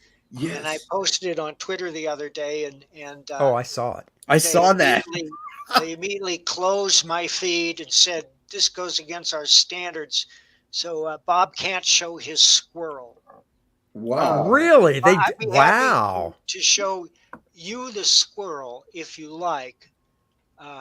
You should put make a Bob page, give him his own account. Yeah, Bob needs to show his trophies. Actually, Mac has her own account. Bob doesn't. Bob's kind of on the spectrum. We joke, but here I'll show you the squirrel. On the spectrum. Yeah. Why? We have a pit bull, and she's huge. She's like 90-pound pit bull, and the squirrels like to run across the top of our fence. She's figured out when they run, she just jumps up, pounds on the gate, knocks them over in the backyard, and that's it. They're gone. She catches them and they do the same thing. The head. I can't find the head to the squirrel. I find a decapitated squirrel in my backyard every now and then, maybe 3 times in the summer. You know something? They're going to get me for this too. So if you want to take a look, Graham, look at the Free and United Comicsgate thread on Twitter, and I'm going to have to take it down, or they're going to come after me again. Okay. Take a quick look before somebody complains. Oh my God, that's not it. We're going to tease the chat here with this, but All right. I got to take this down. that's half a squirrel or a quarter of a squirrel. Dude, once that dog killed 3, he became a serial killer. So that's all I'm saying. Yeah. He's a squirrel killer. Yes, FBI standards. That dog is out for squirrel blood. He's going to take out as many as he can. He's going to up the Ted Bundy body count. No squirrel is safe. Yeah, I saw that. He did quite a number on that squirrel. Dude, I can't believe he rips the heads off. Will he eat chipmunks too? Yeah. Okay, send them over. You'll get chipmunks and rabbits. Okay, I don't want. Oh, there he goes. He's on the prowl. Oh, he heard rabbits. He heard the word. Yeah. He's like, what? Yeah. Yeah, he can have all the chipmunks he wants at my house. I hate those little suckers. Oh, hey, Graham, did you see bad news for the Buffalo Bills? They definitely will not have a perfect season next year because on December 17th, Dallas comes to Buffalo to kick their ass. So I hate to break it to you that your perfect season is already it's just not going to happen. Well, so. I hate to break it to you. What month are they coming? December 17th. Oh, so those dome pansies are going to be coming to the outdoor stadium of Buffalo in December. Whoa. I like our chances. The house that Jerry built opens up, I'll have you know. Opens up to what? 80 degrees? So they're built for it. They can do it. Dude, I was at a Bills game a few years back, and they were playing the Miami Dolphins, and it was in December. And the Bills were losing, and it started to snow. Like lake effect snow started coming across. I mean, it started coming down so hard, I couldn't see to the other side. I couldn't see the players sitting on the other side or the fans on the other side of the thing because the snow was coming down so hard. So they get on the loudspeaker and they start playing Dean Martin singing "Let It Snow, Let It Snow, Let It Snow." And Jim Kelly was down on the floor, and he's getting everybody all geared up and everything. People are standing up and screaming and yelling. Bills came back and beat the shit out of Miami in the snow. They couldn't deal with it. It was so cool. Do you remember what year that was around? It was pre-COVID. So Jim was retired. It wasn't. Jim was retired. Oh, yeah, okay. Yeah. But I did see him play. I saw Dallas. I saw Dallas and the Bills play, and when I was living up there, we drove from Syracuse up there. So somewhere between 94 and 97. Oh, I went up there and watched them play. The dynasty years. And it was in the winter. It was freezing, obviously. Oh yeah, yeah. They're going to be. I got to beg out, guys. Oh, okay. Thanks for stopping in, Mike. All right. See you later. Hello. They're building a new stadium? Yeah. They're supposed to build a new stadium. When is that supposed to start? Next year, I think. They're doing it like Yankee Stadium where they're building it across the street, Oh, from the new? From the old one, and then they'll tear that one down. Make that parking lot for it, or... Probably, I mean, one of the biggest things is here is they're known for the tailgating. So, they had talked about putting this new stadium in the city of Buffalo, and there's just no way. There was no way they was going to be able to tailgate and all that. So they decided they're going to put it in here, but they're not putting a dome on it. Really, they're going to spend that much money. They're going to spend that much money and not put a retractable dome on. Wow. I mean, you remember last year. We had to play one game in Detroit because we had that dump of snow and you couldn't get it clean. And so if you put a dome on, at least you can get a game in and have a home field advantage. Yeah. And then in the gorgeous months, September, October, even early November, you roll that thing back and people can sit outside. I just don't understand it. Did you Yeah, say the that's gorgeous month of? You only have 1 month of. Well, during football season. Oh, okay. It's like you guys only get 1 month a year. No. Good You get weather. September, October, and the beginning of November are awesome if you're going to sit outside and watch a game. By the end of November, it can be a little dicey. Wow. November is our good month. It's what we have. It actually starts to cool down to like 94, 95. Oh here in yeah. Texas. Yeah, it gets hot in Texas. It's hot. Yeah. Well, I was going to say, if they're going to start building that thing next year, you're still then probably a good 4 years out. Oh, construction for 4 years? Yeah. Definitely. Oh, yeah. On For the a dome? stadium? Yeah, for a stadium. Yeah. Yeah, that's going to take a while, and it's going to be a ton of taxpayer money. Ugh. Well, you know what? It's so funny. You think of these sports franchises and stuff, and what other business can you get your office space, let's say, Yeah. subsidized by taxpayers? I mean, I would love to have a bigger fulfillment center and this maybe a walk-in place, and I'd love the taxpayers to fit that bill for me. Yeah, have it all automated and robots just filling. Yeah. Why not? fulfilling. Yeah. A nice big parking lot. I'd like a loading dock too. So when the trucks come to bring my stuff in, I got a nice loading dock there. Why Yeah. shouldn't the taxpayers pay for that for me? And they're adding amenities, like you could have a cigar lounge in there, Well, Oh, and they're going to up we ticket should. prices. And the other thing that kills me too is they really kind of, well, some of the owners tried to do blackmail going, I mean, like here, well, Right. I mean, the Panthers don't have to be in Charlotte. We could go to South Carolina, and if it was me, I'd be like, bye. Take a hike, Well, the original owner of the Buffalo Bills, can't remember his name now. Ralph Wilson. Mhm. He was constantly threatening that. If I don't get my stadium enhancements or whatever, I'm taking the Bills out of here, because he lived in I think Detroit, Michigan. He was a shipping magnate, it's where he made his money, and he was Okay. always threatening of taking the Bills out. Now, upon his passing, he left a huge donation to the Buffalo City and stuff like that. But we gave him a shit ton of money too. Sure. And there's a statue of him outside the stadium now, and it's supposed to be, you can go take a photograph shaking Ralph's hand, but it looks like his hand is out looking for more money. Oh. Whoever made that statue doesn't understand what a handshake is unless he's talking like England, where it's like, oh, present your hand. Yes, yeah, I was gonna say. It's like, no, dude, it's like this. Yeah. Yeah. When Wilson was putting the Bills up for sale, or his family, John Bon Jovi was one of the guys that was part of this Becker team that was interested in it and bringing the Bills to Canada, to Toronto. So like no radio station would play any Bon Jovi music at that time.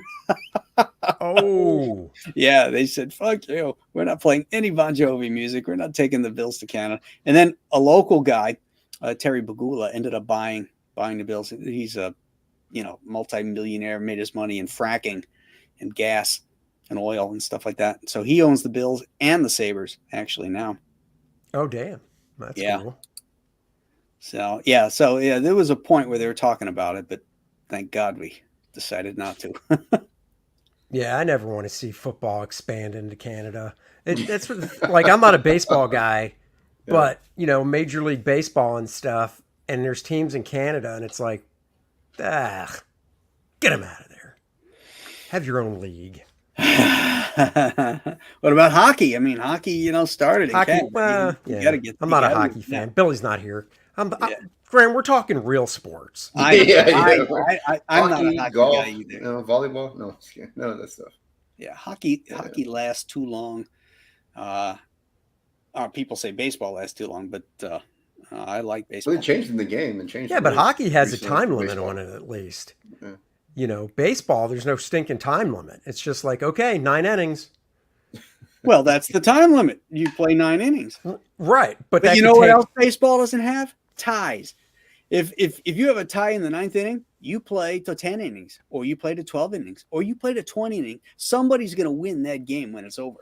No, and I'm fine with that. I think ties in football are stupid. So I hate it. I think Yeah. ties in any game are Well, stupid. basketball, you go in overtime. You know, you get the overtime, and you have to. I mean, somebody's Yeah, gonna but win. will see, I don't watch basketball much either. Will basketball end in a tie, or will they keep doing overtime until it's somebody won? Yeah, somebody's gonna win. You know, Okay. You keep going overtime. Yeah, I think that's how You football get more should be. time on the clock. You get more time on the clock each time you tie. Yeah. Yeah. Andy can't handle that with his ADHD. I can't. I just 9 can't. innings.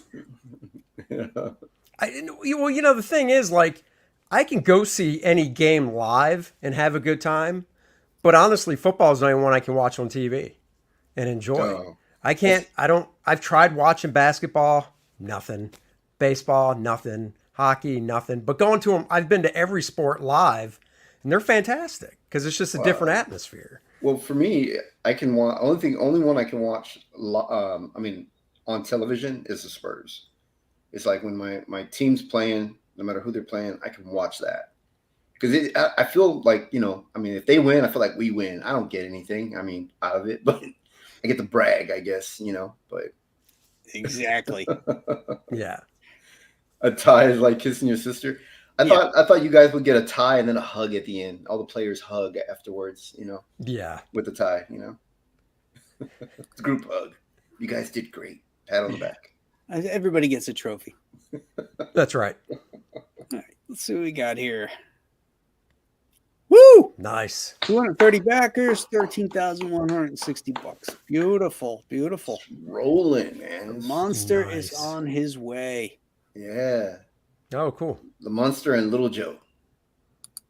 And Little Joe. That sounds like That's a right. Western. The Yeah. Monster and Little Monster Joe. and Little Joe. That's actually something I'd watch. That's right. That's right. Hey, do you got the link for your campaign, Andy? We should put that up. Oh, sure. Hold on. Or if you just want to share your screen, and then you can scroll it. Yeah, I can do that too. Yeah. Do that, and that way I can go take a leak. No problem. Hold on a second. This is what happens when I'm streaming with people over 40. There's a lot of potty breaks. How dare you? I know. I drink a lot of water, too. I just drink 22 ounces. Wow. Coming from My the guy that has to use the kid's urinal in a bathroom, at least you can stand up to the big boys. Oh, I thought you meant because of length, not because of my height. Oh, No. His water is cold and deep, too. Yeah. I mean, I love the intro they did for you on the Kings, Jimmy. The only problem is that guy's way too tall to be He here. is. He's taller. It makes me look taller. I'm like, whoa, all right. All right, they could have Andy, just take it away, found- and I'm going to go. You got Be it. right back. All right. If they could have just found a shot of Peter Dinklage dancing Yeah. and put your head on him, Yeah, they should have. They should have put me on Peter Dinklage. yeah, that would have been could have perfect. done that. Guys, Core Draft The Reckoning. That's right. It's Core Draft. 76 pages, bombastic barbarian action coming to you. Yes, we've cracked over 80,000. And if you add in the Kickstarter campaign we did, we're almost at 85,000, kicking it towards the next stretch goal of 90,000, which is the Necronite playable character card. Playable character, what's that all about? I'll tell you, not only is it a kick-ass graphic novel to read, it is a tight role-playing game. My buddy Dennis is writing a 24-page game module so you can play it with characters you might have created for another game or play the core draft characters. You can read the first 8 pages here or click where it says read pages 1 through 8, and that'll actually take you to coredraft.com where you can read 1 through 11. One of those pages is a little not safe for work. So that's a tease. Go check that out. Let's just say Core Draft and Adriana are relaxing We get after a long day of cutting booty. off heads. So I'm having a blast drawing this stuff, working on it for you guys. It is. It seriously is really fun, and I thank all you guys for backing it. Nanjan Jambiri is the colorist. He's doing a fantastic job. He's up to page. He's behind me, of course, in the coloring, but he's up to page 51, and I actually have to send him more pages. My buddy Steve Dutro's doing the lettering. He is going to be up to page 51 probably later today. Wow. So every aspect of this book is in production. 5 different covers to choose from. You do the get it all tier, so you get them all. We've got the Barbarian bundle, which is just the covers. And you're like, well, what's in the get it all besides the covers? What's the difference? My God, in the get it all tier, you get the oversized hardcover artist edition of Core Draft that features the black and white art that I did, scanned in color, so you can see all the gray tones and the blue line of the paper and white out, copious amounts of white out. I don't mind saying that. So yeah, check it out. When and you said thank you guys that have already backed it. Andy, when you said not safe for work, you go, all right, you can read page 1 through 8, but then, you got 9 through 11, and those are not safe for work. But page 1 and 2 has a guy's head being cut in half. No, page 9 is the one that's not safe for work. But whoa, how can it get much harder than those first couple of pages? They were like, people. Well, it's like a movie. You think of it like this, Jimmy. In this day and age, my kid was like 14 when she saw Deadpool, right? R-rated Deadpool, lots of head cutting off. Graham, have you seen Deadpool? No. You hurt me sometimes, Graham. You just no, my God, no. I think you'd enjoy it. Yeah. Ryan Reynolds is great. Yeah. He was born for anyhow. Pretty good. So I take my 14-year-old to see that, but I'm not taking my 14-year-old to a heavy R-rated movie for the sex stuff. So not so like a true American, you're willing to expose your kid to violence, but right? Not nudity, of course. Perfect. Fight. Yeah. Be afraid to fight. Yeah, she needs to know how to protect herself. Yeah. That other stuff, she can stay away from that as long as possible. Yeah, a good old maid. I mean, that'll be happy. That's right. Stay single, kid. Stay single. Yeah. So all that is correct. So there you go, guys. Check it out. Back it. Parody ad, of course. And a lot of fun stuff. Couple badass t-shirts, which I will say t-shirts will probably be coming down at the end of June. So we can get those printed up and sent out during the summer. Nice. Hey, Drax, Zakudo, you guys taking the time to get the book accurate to your vision is what makes them so special and is why I back all you guys. Passion for the full product is what makes the difference. Okay. Amen, brother. Thank you very much. Yeah, you got it. That's what it is, too. I think those are the best make the best projects when a creator's passionate about it, Oh, absolutely. Oh, yeah. Absolutely. Yeah. And working for, the big guys there's a lot of projects I've done for them that I loved and had a great time with and I was very passionate about. But as Jack Kirby said, comics will break your heart eventually, because that's all he did was work for work for somebody else. And didn't have the opportunity really to do maybe the stuff he wanted to do for himself. Wow. We're lucky that we can do that. Yeah. I mean, it was too late in the game when he tried, I think, with like Silver Star, because that was his. Yes. And what was that? Was it at Malibu? Weren't they publishing Pacific? I think that's Pacific. I think. Yeah. What was that first one he put out where the dude almost looked like Icarus from the Eternals? You know who I'm talking about? He had a blue costume, blonde hair. That came out before Captain Victory. Yeah, that's it. Yeah, Captain Victory. Yeah. Yeah. It was at the end of Jack's career. His eyesight was failing. So figures were looking a little wonky and all of that. And Stan Lee did the same thing, right? Towards the end of his life, he started to put out some Stan Lee properties outside of Marvel. He had a couple of titles that were coming out. Yeah, well, he had that Stan Lee Presents series, and he was always, moving and grooving and trying to shake something up. But he never really had anything big once he left Marvel. If you Yeah. think about it, he really didn't. And Jack went to DC at the height of his powers, and he just didn't get what he hoped out of it. I think Right. Carmine gave him a good deal, but for whatever reason, those books just were not connecting. Mm-hmm. And then he ends up having to come back to Marvel, and then the younger editors there, kind of treated him poorly. Yeah. And his books were very dated looking and sounding at the time. Yeah. I watched.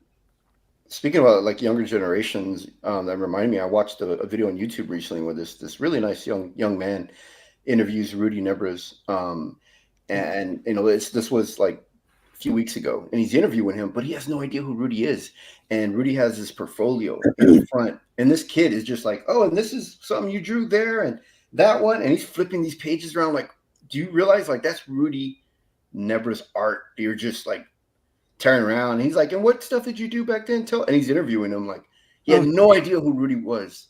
No respect, man. And jeez, I was glad I wasn't there, man. Like, kid, you know who this man is? Yeah, this guy is a legend. He's amazing. The magic. I think Rudy's going to be at Garden State. Yeah, that's what Ethan said. Ethan said Rudy was going to be there. Oh yeah, that's right. I did see that. Man, I would love to meet Rudy Nebres. Man, I met him once at a New York con back in the early '80s. He was there, and wow, seemed like a nice guy. Yeah. He that's cool.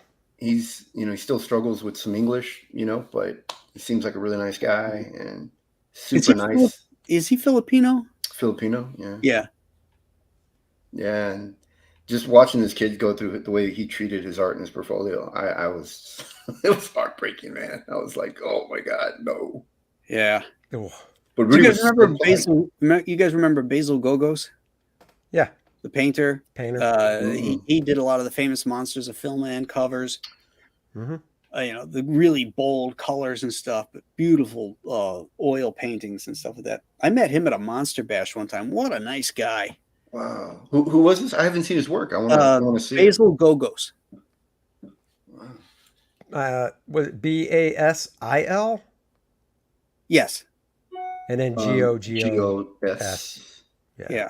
Yeah. Oh, I see it. Oh man. Let me see if Yeah, there's a book out with his paintings. Well, I'm sure there's more than one, but one's coming to mind. So wow. Yeah, his stuff was great. Isn't that stuff amazing? I just love his color use. Oh yeah. It's incredible. And then I guess so we don't tease the chat here. Let me share your screen. It's definitely eye-catching, It pops off, Yeah, it's Look at the Nosferatu, man. Your eye just goes to the yellow, the red, Wow. Look at the King Kong one with the moon behind him too. Yeah. Oh yeah. Man. Yeah. And he does the Karloff Frankenstein.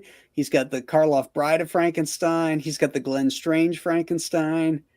I mean, how big did he paint these things, you figure? I have no idea. I have no idea. I'm sure they have to be big if it's oil. I would think at least 18 by 24, somewhere around there. Well, at least the creature from the Black Lagoon. You think of the creature from the Black Lagoon and you think of green, but he actually does green in the background. Yeah, like that magenta look. On the face. Yeah. Lighting. Nope. This is like in Dragon Rage, the colorist that I have, Andrew Dahlhaus, he does stuff like this that's kind of reminiscent of this. I don't know how he mixes his colors and does color choice, and I love it. I love the way he makes it pop. Yeah. That's a movie I can't believe they haven't remade, is Creature from the Black Lagoon. They've tried to remake that half a dozen times, but it never makes it to production. And I've I don't seen understand why. I think it would be great. And they really don't have to. Well, this is where they would screw it up. They Yeah. want to update the design of the creature, but they don't have to. they don't have to. That the costume is so good. The story Yeah. was so great. Anna and I, we went back, we watched it, and it was better than Jurassic Park. Like, you have the archaeologists who are going in, they discover the fossils and the things of this species and that's when they want to go into the Amazon. And it was just such a great story. The only thing I think it needed was like backing music, because it's kind of silent in some parts where they don't play any music, and the actors stop talking for a minute, and it's just like chirp, chirp, chirp, just you can hear crickets. See, that movie was originally going to be in color, and I think it would have been much better if it was in color.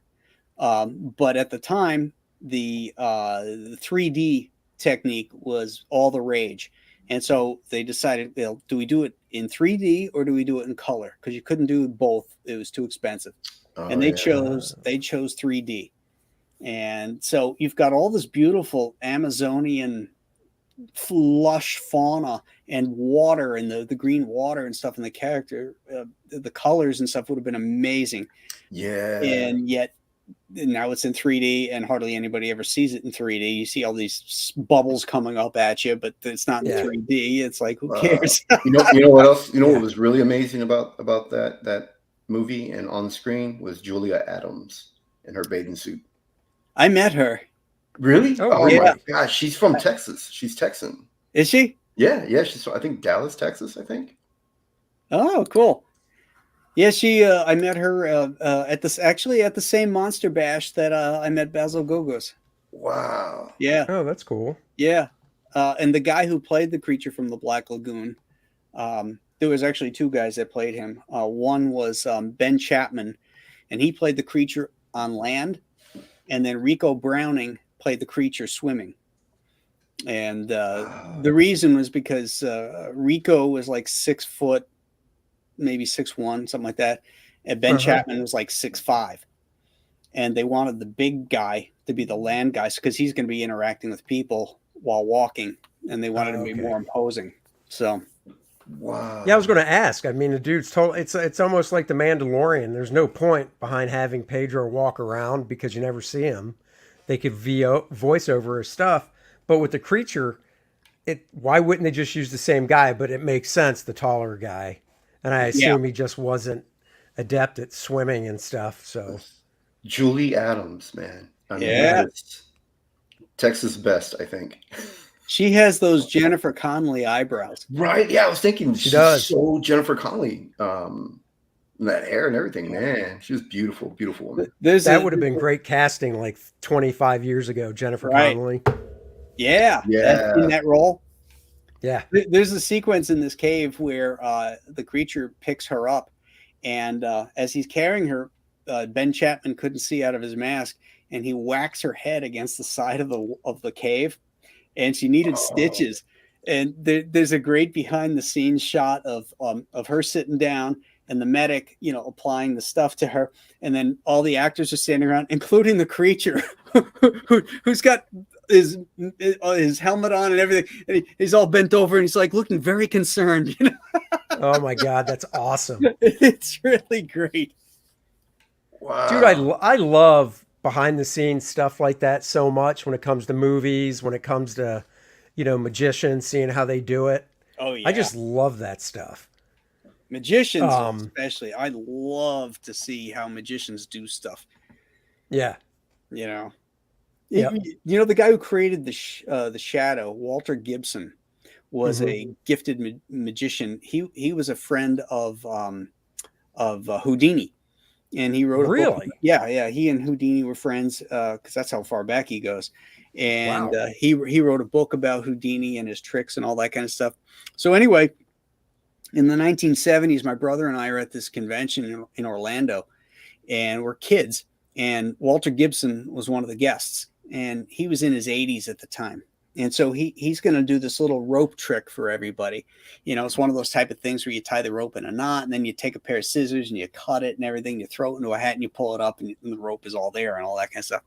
So we're sort of standing off to the side, and Walter Gibson's doing his thing, and it looks like he's palming this piece of string. And my brother and I look at each other, we're like, there it is. You know, the guy's lost his shit. And then he goes ahead and does the trick, like, and then he does it right in front of us. And it's like he knew we were watching, and he let us see what we saw, and he just blew our minds away. And we're like, oh, Oh, wow. yeah. So, oh, you think you're so smart? Boom. That's cool. Yeah. Like 80 misdirection, years old, or- you know, he busted us. Wow. That's cool. Yeah. So real quick, back to the creature. Here's one, Yeah. and I don't know the answer, so it's a trivia question, but I actually don't know the answer. But Graham, you might. How many suits were used in Creature to the Black Lagoon? Do you know how many they made? Well, they made 2 for sure. Right. One for each actor. That could have been it. You Yeah. know, back then. Yeah. And in the way, you know, if you don't see them in context, the way you can tell whose suit is whose is you count the chest plates. Really? Yeah, the Rico Browning has less chest plates because he's a shorter man. Yeah, but you would have think when they made the taller one, they just would have expanded them more, you know, spaced them more or something. So the count would be the So same. count You know would what I still be the mean? same, yeah. Yeah. Because Yeah. I'm sure it can't be like, okay, so this is a question that, let's see if you know the answer. Once again, I don't. What's the difference? Is there like 2 more on the taller guy? You know what I mean? Yeah. It can't be that much of a No, difference. I think it's 1. I think it's just 1. Oh, okay. One more plate. Yeah. Right. Creature of the Black Lagoon is online. I think it's Paramount Plus or Hulu. I can't remember, but they have the special features at the end of it, Oh, cool. Ooh. and we got to gotta watch look like for how that. they filmed the underwater scene. That's how I knew Julie Adams was from Texas. They're showing how she was discovered and everything, and it was like by chance, you know, and she got to be in this movie, and Oh, that's it was cool. really neat. Yeah, I mean, I don't want to spoil it. You guys can watch the. No. I hadn't seen But I'll stuff have to look for it now. Yeah, I want to say I wanted to say it was on Amazon Prime, but I think I saw it on Hulu because they have all the old monster movies. Like I didn't even know there was I knew there was Wolfman and Frankenstein, but there was another Wolfman movie that was in there that I wasn't aware of. I think it was Wolfman meets Dracula. I think. Oh, okay. But they were doing all the crossover of the classic Universal like monster stuff. Man, I love that stuff. Like going back and anything in the 30s, like that's when movies were great. Like they were original. And after the 30s, I think everything since then has just been a rehash or a remake of the 30s. Yeah, once the Hayes Commission got in and they started censoring films, you know, they lost a lot of their edges. You know. Yeah. And the monster movies were part of that too, because the British censors prohibited the Universal, the early monster movies to be shown over there. So there was a period where they stopped making them between 1933 or 1935, and they with The Bride of Frankenstein, and then they didn't make another horror movie until 1939. Wow. Because of the British censors. Yeah, and I was watching that same documentary, and you know, like I was telling everybody, like how they talk about SJWs today, but back then they were called moral guardians, and they were coming in and saying, "Oh, you can't show a man kissing a woman on screen. You know, it's immoral." So yeah, the Catholic was a big big proponent of the censoring too. Yeah. Art of Roy says, wasn't Clint Eastwood in one of the Creature movies? He was. Really? Creature's Revenge. Revenge of the Creature. Revenge of the Creature. Clint Eastwood plays a young scientist working in a lab. He's got a lab coat on and stuff. And he's also in another Universal movie called Tarantula. He's a pilot that drops the bomb on the tarantula, the giant tarantula. I love that. Wow. Anna and I we play this game where we go back, we watch old movies, and we try to spot any of the famous actors today. We try to find their early roles. Yeah. And we found Tia Leone was in A League of Their Own, and in that movie with Tom Hanks. Well, Tia Leone is one of the girls that's getting picked for the baseball league, the women's baseball league, and she's one of them just standing in line, and the camera just goes right past Tia Leone and we're like, oh my god, that was Tia Leone. That was her role, just to stand in the Oh wow. group of women. Yeah, Wow. yeah. So I was watching that that Beatles documentary. It wasn't the Peter Jackson one; it was another one. And they were talking about when the Beatles first came over and stuff. And then they did that, that famous concert at Shea Stadium, and right in the front row, filmed when they filmed this thing is Sigourney Weaver. wow, Really? Yeah, she's 16 Wow. years old. Her father was some player in New York City, some guy with connections. I forget what he did in New York City. So he got like front row tickets for Sigourney and her friends. And she's on film when they film it. You can see this. She's 16-year-old Sigourney Weaver, and there she is screaming for Paul. Wow. Yeah, it's cool stuff. Yeah, I don't know. That's I find it so interesting before their career or back when their careers were just starting out.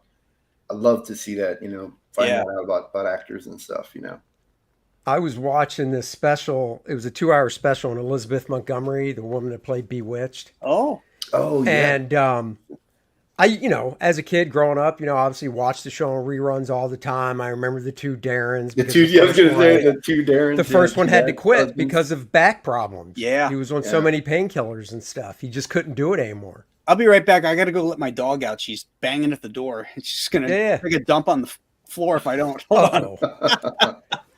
And one of the actors in Bewitched, and as soon as I saw him, I was like, holy shit, I remember that now. But it wasn't until watching this special that I was like, that's so-and-so. Richard Dreyfuss was in Bewitched. No way, really? Oh yeah, my God. He had totally black hair, really short, to go with the style. Because this is 1965. Oh, 66. yeah. He was in his 20s then. So real short, 80s, right? Yeah. Yeah, he had some very Richard Dreyfuss is like, he's like 80 something now. Because he was, the reason I'm saying is because during this, people that are still alive, they were interviewing and he was being interviewed. And I'm like, what's he being interviewed for? And then, they show him in the show and I'm like, oh my God, because he played a warlock in it. Wow. Did he have his mustache? And like her cousin or something. Yeah. But as soon as you see him, you see the blue eyes that he's known for. Yeah. You hear his voice because he definitely has a voice that you just can't not miss. Yeah. And you hear that voice and you're just like, oh my God, he sounds exactly the same now as he did way back then. He was younger. But yeah, it was one of his first roles was in Bewitched. So. Wow. Yeah. I always find that stuff real fascinating. I think because we always see the success story. That's like all we ever get to hear. I want to hear about the journey, the struggle, to get there. Because I feel like that's where I'm at in my life. I'm still in that journey. I'm not hitting the success yet. So I think that's why I find them so fascinating. Did you know Richard Dreyfuss was in Bewitched, Graham? I did not. I did not know that. He was Sigourney Weaver was Pat Weaver's daughter, a CBS executive. And she was also the niece of Doodles Weaver. I don't know if you guys probably don't remember. Doodles Weaver was like a comedian. He used to do these little shorts. And they used to show them on like some of those afternoon shows, like in New York, used to have Officer Joe Bolton, who would show Three Stooges and Popeye cartoons and stuff like that. And during the Three Stooges, sometimes there'd be these shorts in between by this comic named Doodles Weaver, and he was Sigourney Weaver's uncle, I believe. Oh wow, that's cool. Yeah, it's useless trivia, but there it is. No, that's cool. Well, I didn't know Elizabeth Montgomery's dad was John Montgomery, who apparently was a real dick to her. So, not John Montgomery. Oh, it's not John? No, it's Robert Montgomery. Yeah, Robert. Okay. That's it. Yeah, he was a total douche. He didn't come by the set. Well, when they cast, when they were going to introduce Elizabeth Montgomery's dad on Bewitched, she asked him to play the role. I found a picture. There he is, Richard Dreyfuss. Richard Dreyfuss on Bewitched. Wow. Yep. Look how young he is. He still He was like 17, or maybe 18, 19. Yeah. Yeah. Oh my But god! so she asked her dad to play her dad on Bewitched, and he was like, no. Huh. Wow. It was just beneath him because he's this film guy, you Yeah. know? Yeah. And then he didn't even come by the set, I think they said, for like 4 years into the show is when he finally came by the set. He was a Marine in World War II. Oh, was he really? Robert Montgomery, yeah. Oh, damn. That I did not know. I never really cared for him as an actor. Seeing him in things, he was okay. You know, he just never did it for me. What's your favorite Sigourney Weaver movie? What have you got for you guys? Sigourney Weaver movie? Sigourney Weaver, yeah. I'm kind of partial to Galaxy Quest. Yeah. I was going to say Galaxy Quest is fun. Because she's got to wear that. Ghostbusters. Yeah, Ghostbusters. Oh yeah, Ghostbusters. Yeah. She does good comedy. Yeah, She she was does. really Really good. does. Yeah. Really good comedy, you know. Yeah. What about Richard Dreyfuss? What's your favorite Richard Dreyfuss? Yeah. Yeah, I mean Jaws. Jaws is the first one that comes to mind. I Yeah. know I've seen him obviously in tons of other stuff because I love him. But Stakeout was a comedy he was in. Oh yeah. Who's he in that with? Yeah, who He's the only one I remember. Well, no, because it was him teaming up with somebody. I thought. Yeah. in Yeah, Stakeout. It was Emilio Estevez, wasn't it? Oh, you might be right. Could Yeah, be. Emilio Estevez. Yeah. Because that Emilio was a Estevez. comedy. Yeah. Sort of. Yeah. like a cop buddy. Yeah. Kind of. And of course, Travis says Alien. Of course, Alien. Oh yeah. Then when she's getting out of the hyper sleep pod thing.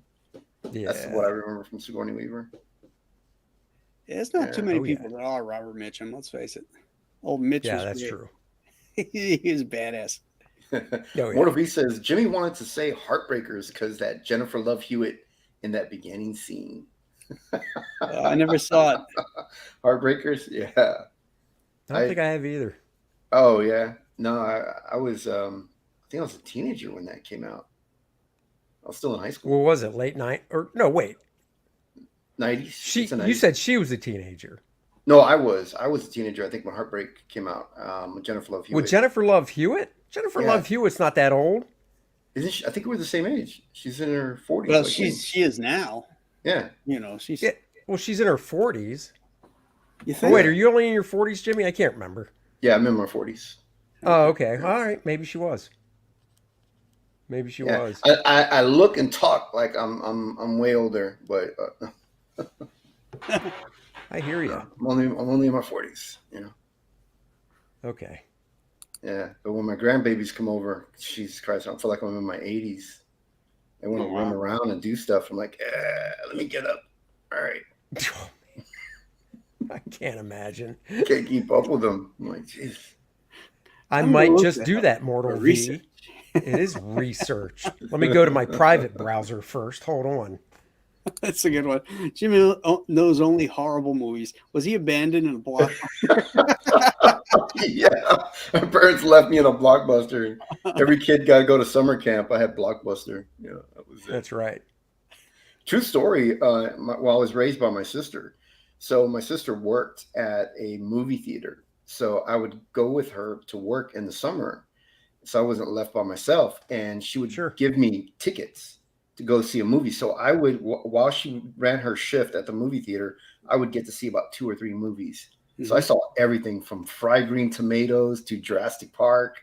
You know, I did. I'm a movie buff. I got useless movie knowledge up here now because my sister wouldn't leave me home alone by myself.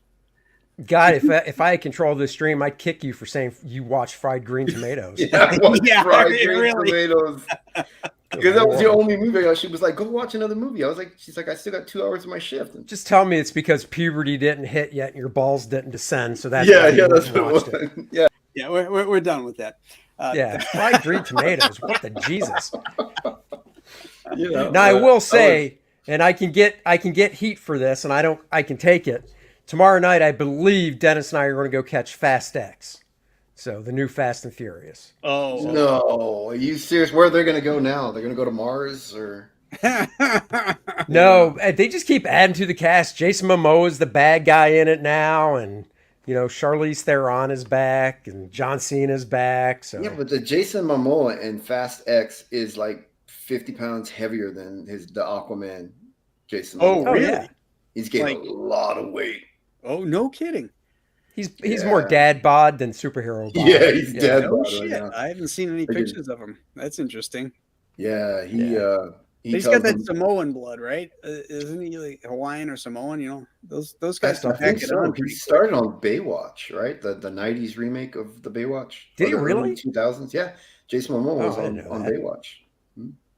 He had no beard, short hair, It was real thin and lengthy. Now, see, the funny thing is, I'd rather see a picture of that just because I can't imagine. Like when he shaves his beard, it's just like, dude, grow that back Yeah. because it just doesn't look right. He All looked right. Native Research American. it, Andy. Find it. Yeah, and you got to find it. Yeah, I gotta Jason find it. Momoa on Baywatch.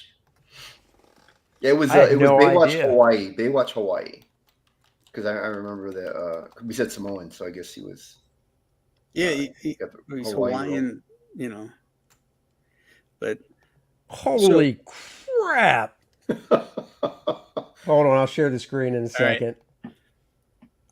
If you would have put this up and said what actor is this, I'd fail. This is a Aaron Lopresti type question. I would fail hard on that.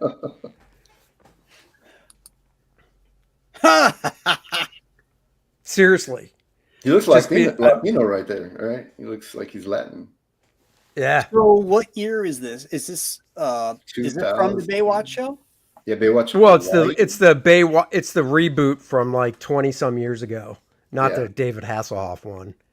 Oh, Or wait, was David Hasselhoff? Did he come back for this or no?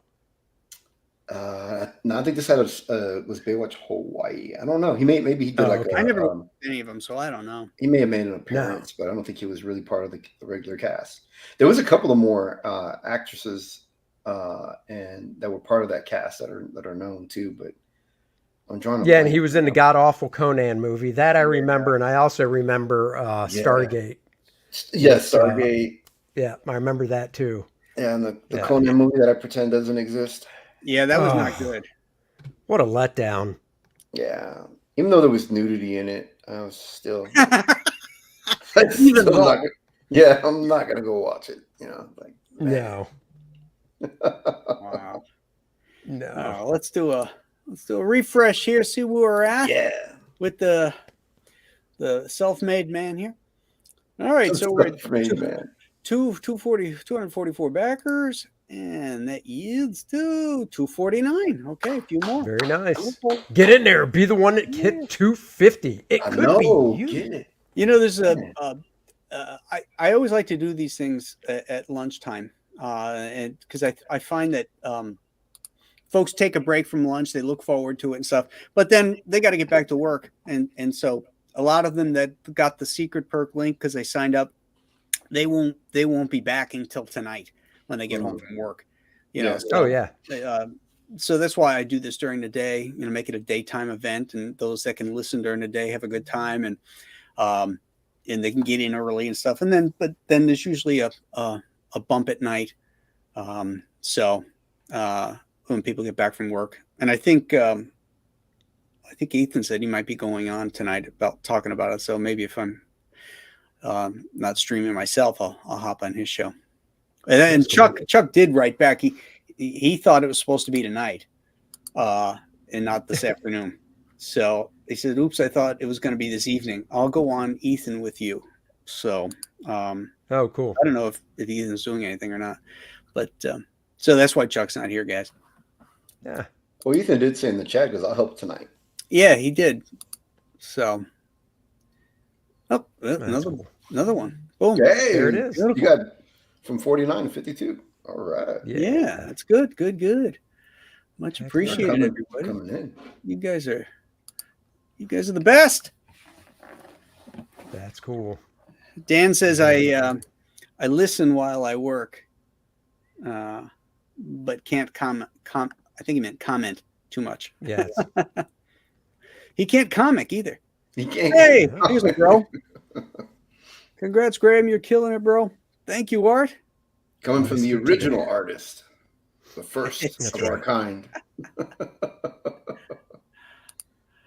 Kelsey was upset. I stepped on his toes. I didn't know Kelsey was planning anything today. No, every morning he does a draw stream every morning in the morning. Yeah, but I thought, how long does he usually do it for? Because I thought that was the morning with Graham starting at noon. Yeah, I started at noon. Yeah, he's usually really early in the morning. When I wake up, Kelsey's already drawing. Yeah, so I don't know why.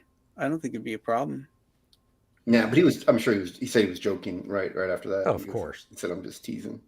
Oh, I'm sure, Yeah, Kelsey doesn't care. He probably talked about your campaign too during his stream. Well, he better. Yeah, Kelsey. If you're done drawing, Kels, come on in. He always goes to the dollar store. I watch his live streams almost every morning. I watch him draw. And then at the end of it, for some reason, he always says, I got to run to the post. I forgot, guys. I'm supposed to send out that original art piece y'all bought. But I promise I'll go to the post. And I'm going to stop at the dollar store, get some art supplies. Like, he always talks about that at the end of every stream. I'm like, Mark says, yeah, so they're saying he does noon to 1. So, yeah. Ah, okay. Oh, Monday through Thursday. Okay. oh, well. Well, this guy says 11 or noon every day. So we have no idea. Oh, it could be some people are. So what? You can't own a window of time, Kelsey. Yeah. I'm sorry. Yeah. That's right. Well, I mean, we do on 12 o'clock on my launches, and it's always on a Wednesday. So. Well, I mean, we do own Tuesdays at 7 o'clock, Graham. So. Yeah, but Cecil's challenging that now with Tuesdays. Cecil says that he's doing it's the same time too. I think. Now he's later, I think. Oh, is he? Yeah. I mean, we went from CG having like one show. Now there's like tons of different shows people can catch. They're all flavors now. Oh yeah, absolutely. Yeah. Yeah. Oh yeah. Lots of fun. Yeah. Stuff. Oh, there you go. 9 p.m. Randy said. So. What day does Cecil go on? Tuesdays. Oh, Tuesdays. Oh, okay. Yeah. But I think he's in New York, right? So our New York time. So yeah, Eastern. So. Yeah. Yeah. So are we. Oh, okay. Then you guys. Yeah, and Tuesdays is a bros, so we go on at 7, and we're usually done by 9. Yeah, we usually try to wrap it at 9. Yeah. Exactly. And that way, everybody can go over to Cecil because we don't want to steal it. That's right. Yeah. We need to some fan that wants to put the time in needs to sit down and go through YouTube and the shows and put together a TV guide. That would be a CG awesome, TV right? guide, Like a CG YouTube TV guide on the CG Now website, so people can go right. on. The CG Now, right? Exactly. On the CG Now website, there should be a link for CG YouTube shows TV guide. You click on it, and it looks like the old school TV guide. Yeah, I got Sundays. Oh, dude. How cool would that be, though? That would be. That way, everyone, whenever you want to watch something, you go, "Oh, hey, this is when this person." Yeah, they got to do write-ups, like Samantha and Darren go on vacation, and her witch sister shows up, and shenanigans ensue. That's right.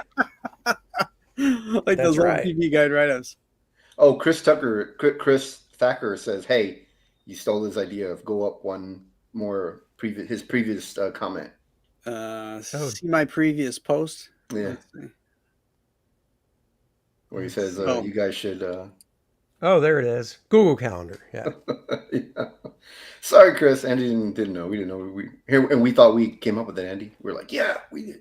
Well, that's different than TV Guide. Yeah, that's totally different. That's a Google Calendar. We're talking. We're talking to Comic Borg says TV Guide does not fully work because most of them don't show up for their own shows or randomly jump on anytime. Yeah, that's true. That is true. That's true.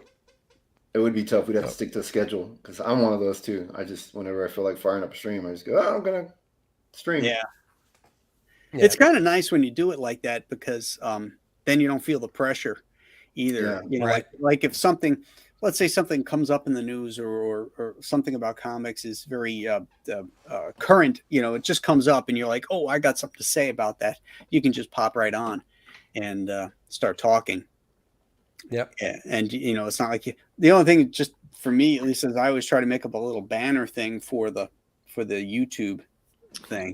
Or a thumbnail. That's what always gets me is like, if I go random. The thumbnail. I don't have the thumbnail. Yeah.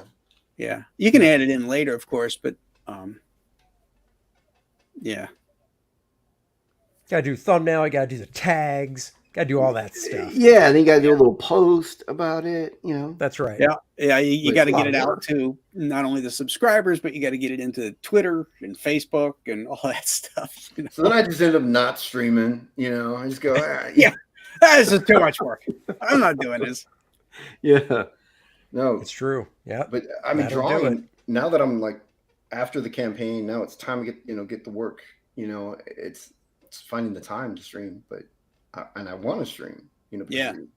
I want to update everyone and stay out there and stay current. But it's tough. It's a real tough thing to do. A lot of work. Well, it's a balancing act, I think, was what we're all discovering is that the best way to reach your backers is through YouTube versus the other social media because of the gatekeeping and the algorithms that keep you out. But that takes time. It takes content, and you have to build the audience and stuff like that. And that takes time away from the actual production of the thing that you're trying to, do and talk about, which is, in our case, Your comic actual product. Yeah. Yeah. Yeah. So, thankfully the fans are patient, and if you know yourself, you'll give yourself enough time on fulfillment date. You should always make sure you got enough time because, Yeah, that's great what when you're early, it sucks when you're late. Yeah, because we definitely I think what would make CG grow even more is if every book was on time early. I think we'd grow even more. Travis Parrick says a CG TV guide would be awesome. My great-great-grandfather Boris Karloff would love it. Is that true? I know. I was going to say. Are you the great-great-grandson of Boris Karloff? The great Boris. I met Boris's daughter, Sarah Karloff. Wow. But yeah, that would be really cool. Let us know. I would say it is because why would you, if you're going to lie, you'd make it a bigger one. Or then actually, I guess the opposite to that is you do, he said no. Yeah. So you do a smaller one like that because then it's like, is that true? We got punked. Damn it, Travis. I got punked. You and Billy Tucci. It's the rope trick all over again, Graham. That's Gotcha. right. Yeah. All right, Travis, you got to back another comic. Yeah, Dragon Rage. Hit Dragon Rage record draft if you haven't. Yeah. That's right. That's your penance. Yes. Yep, exactly. and 3 Hail Marys too. That's right. There you go. There you go. All right, Graham, I got to bounce. I got to get some work done in the next hour and a half before I get ready for my show at 5. Oh, So- okay, buddy. Much appreciated, Andy. Thanks for stopping in, bud. Yeah, You got it. So 5 o'clock, Okay, Dennis I'll Nandy be show, writing this down. Mitch Breitweister. Did I say his last name right? Breitweiser. Breitweiser is going to be on Dennis Nandy show, 5 o'clock. That's Check it today. out. Yes, it is. Awesome, fantastic. Mitch is a great guy. Yeah, And dude. I All right. got to get work done. Take it too. easy, guys. No worries, guys. We'll see you. We'll see you. Thanks All right, again. bye-bye. Bye-bye. right. Good luck. Go ahead and back those projects, guys. Yeah, get on Joe Frankenstein Part 2. I meant And yours Cordra. and his. But yeah. Yeah, Andy's I not know. wrong. Andy's All not right, wrong. buddy. All right, buddy. Bye-bye. See ya. Have a good show tonight. All right. Johnny Randall says Bela Lugosi Jr. is an attorney. Yeah, he was. He's retired now because I think he's like in his 80s. But you're right. He teamed up with like Ron Chaney, who was Lon Chaney's son, and Sarah Karloff, who is Boris Karloff's daughter, and they got together. And he was, I think, very instrumental in getting the rights to their faces, so that they just can't, that Universal just can't market their faces, even though they, particularly Bela, because, he didn't really have a lot of makeup. He just had some coloring and, some lipstick and a wig. Whereas, like Boris and Frankenstein had, all the great prosthetics and stuff. But they got the rights to that. So that's good that their family can make some money, off that and not get ripped off. Oh man. So for anybody that is new, that hasn't been, hey, Jimmy just said thanks. Awesome. Thanks for watching, everyone. Great show, Graham, and congrats. And thank you, Jimmy. Much appreciated you coming on. Chris says, love to see you CG Kings get a schedule out so your campaigns are spread out amongst you. Currently, they all seem to cluster. I mean, when I launched Ghost of Matakumbaki, boy, that was a cluster because that was back. I launched October 1st on that, but like in September, Aaron launched, Rini launched, and I think who else? Somebody else launched in September too. There was like this huge, but there was a big dry spell prior to that, and then all of a sudden, bam! All these campaigns launched, and people were excited, and they got in on it. And by the time I launched, it was like, a little late. I felt like, but it's the kind of thing you keep at it, keep the campaign going, keep going on different shows and stuff. And, you keep getting the word out, and then the campaign can pick up speed, which is great. My Action Pan says, your punishment is to read an Andy Smith comic book. I never said that. What is this?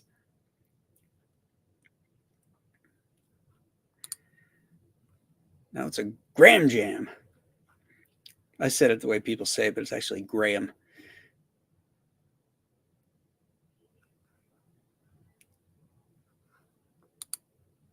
Did I catch Nick Cage's Dracula flick Renfield? They tied Cage's version to Bela Lugosi's version. I haven't caught that yet. That's one of those ones that looks interesting, and I like watching Nick Cage, but I don't know that I'm willing to go see it at a movie theater. What say you, Dan Lawless? Would you go see it in a movie theater? See what? I missed that bit. The Renfield movie, the Nick Cage Renfield. Yeah, it looked good. I mean, that looked kind of, beautifully photographed. I mean, cool looking. So sure. You're looking lean, son. Are you doing something? I have lost about 10 pounds. Yeah. On the Graham Nolan diet. Attaboy. Did you go carnivore? The funny thing is, it isn't like you're eating more meat. It's just not eating bread and sugar, really, what it comes down to, and that made the difference for me, So I still, I could be farther along than I am because I want to lose another 20 or something, but I like eating. Yeah, I like drinking too, I know my kryptonite's beer, that's bread in a glass, Yeah. Well, I'm listening to you. I'm listening to Cecil a little bit. Like you guys seem to know the right things to do. So, and they're working for me, So good. As soon as you knock out any of that processed shit, you're going to be much better off. Even if you're not full carnivore or you're not full ketosis or something like that, just by eating whole foods, one ingredient foods, you're better off. They say stay on the outside of the supermarket. Exactly. All the stuff in the middle, in the boxes, the box, don't eat. Yeah, and if it lists more than one thing, that ain't good. Yeah, seed oils. Stay away from seed oils. Oh, yeah, absolutely. Definitely stay away from seed oils. So, that's made a difference. Yeah. So, but, I'm trying to do cardio too, though, I lifted a little bit of weight, but, just, keep the heart going, all that stuff. Good shape. So. Excellent. Yeah. So. Hey, look at this. See, people are noticing. Dan looks like an action star. Yeah. Oh, this is it too. The facial. See, I finally had to grow some gray. I actually have a gray beard now. I haven't grown it in a while, and it came out like, oh shit. It looks a little darker here, but it's in the light. It's gray. A lot of gray. So I can be part of the Gray Beard Studio. By the way, are you gonna go on the Gray Beard Studio today, or to promote your book, or I think they're Wednesdays, right? I thought they do that in the morning, don't they? No, that's it's like 1 o'clock. I guess it's 4 o'clock his time. Yeah, his time. Yeah, 4 o'clock our time. Eastern time. 1 o'clock. What do you call it? Pacific time. Pacific time. Yeah. Yeah. So, no, I can't. I have a Zoom call I got to do it for. Oh. So okay. Well, the show goes on for a while, huh? I said Dan Genovese lost 18 pounds since New Year's on the Graham Nolan diet plan. Yeah. Well done, sir. Yeah. Well done. Like I said, I think it's just like you're just eating less food, period. You're just because you're limiting your diet, that seems to work a lot. Well, you're also being more satiated because you're eating more fat. and Yeah. fat is satiating. You could eat, a pound of hamburger, and you could skip lunch and just, not eat till dinner because you feel great. You got the energy, and but Yeah. you start eating, like this tiny little piece of meat, and then a cup of rice and a salad, and you're freaking hungry as hell at 2 o'clock. Yeah. You know? Yeah. Forget it. Yeah. Forget it. So, hey, so you're launching this is Joe Frankenstein 2, huh? Yeah, Joe So Frankenstein. what? So when do I get my 1? When does that come out? It's shipping already. Okay, it's shipping now. So okay, cool. Yeah. Julie started shipping last week. If you signed up for the pre-launch, then you're on the list for the early shipping. The first group of stuff to go out. Yeah, I don't remember if I did or not. I know I got it, but I don't remember if it was part of the early launch. Sometimes I like the back campaigns at the last second. So it's kind of exciting when they're going. I hate to say, but it's kind of like when they're when they're closing out a campaign and it's like we're almost there, and like I put mine in. So we're at almost 300 backers. We're at 15,000. We've been live for about a little over 2.5 hours. So that's really great. Yeah, really great. Yeah. What a great premise! This is fun. It's and just looking at the image itself, the green and the neon yellow and stuff. It just takes me back. That's good old fashioned fun. Horror stuff. Oh yeah, I never really loved the gore so much. Yeah, this is like Universal monsters. Right. Not slasher films or Cronenberg type stuff. There's some violence in it, of course, and there's a little bit of blood and stuff, but it's not like the Chenoo, which was like a rated R horror film. I got severed heads flying off and blood spewing and stuff like that. This is a much different, kinder, gentler monster adventure story. Yeah, because he almost looks like Doc Savage, Well, you heard me talking about it earlier, right? No, I didn't. I didn't hear it all. I was in and out. So. Oh well, the premise originally was going to be called Doc Frankenstein, and it was a Doc Savage versus monsters type of story. Oh, okay. Yeah, I wanted this cool. pulp action story about this guy who's a monster hunter, and he's called Doc Frankenstein because he was one of the descendants. And the Wachowski brothers used the name already. They made a comic and they copyrighted the name, so I couldn't use it. Oh, so okay. I had to rethink it, and then it became about a kid, and then the pedestrian aspect of the kid and the name tied together and became Joe Frankenstein, and it just went off in a completely different tangent than originally. But I like this. I think you got a better name though, because Joe Frankenstein's more fun to say. It's kind of it's a little more lighthearted. Doc Frankenstein sounds like you're saying Dr. Frankenstein, the creator of Frankenstein. So right, I think that actually this actually fits better for your story and for where you wanted to go with the character. And like I said, just fun. No doubt. So. Yeah. And you know who designed my logo is Gaspar Saladino. Okay, that's a famous. I think you mentioned it before. A very famous logo designer. Yeah, it's great. Just fun, comic-y stuff.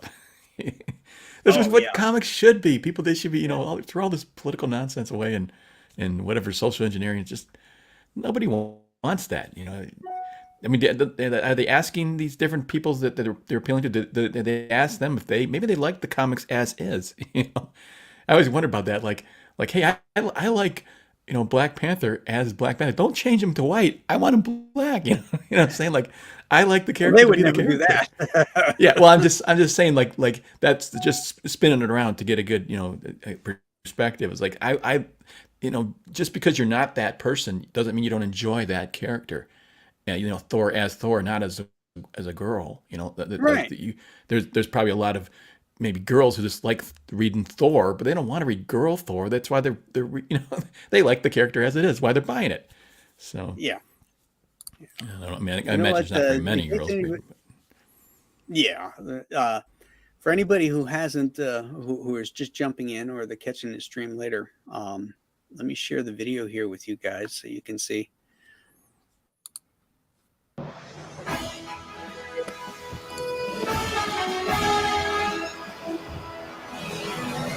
Do I love Universal Monsters or what? Oh, that's great.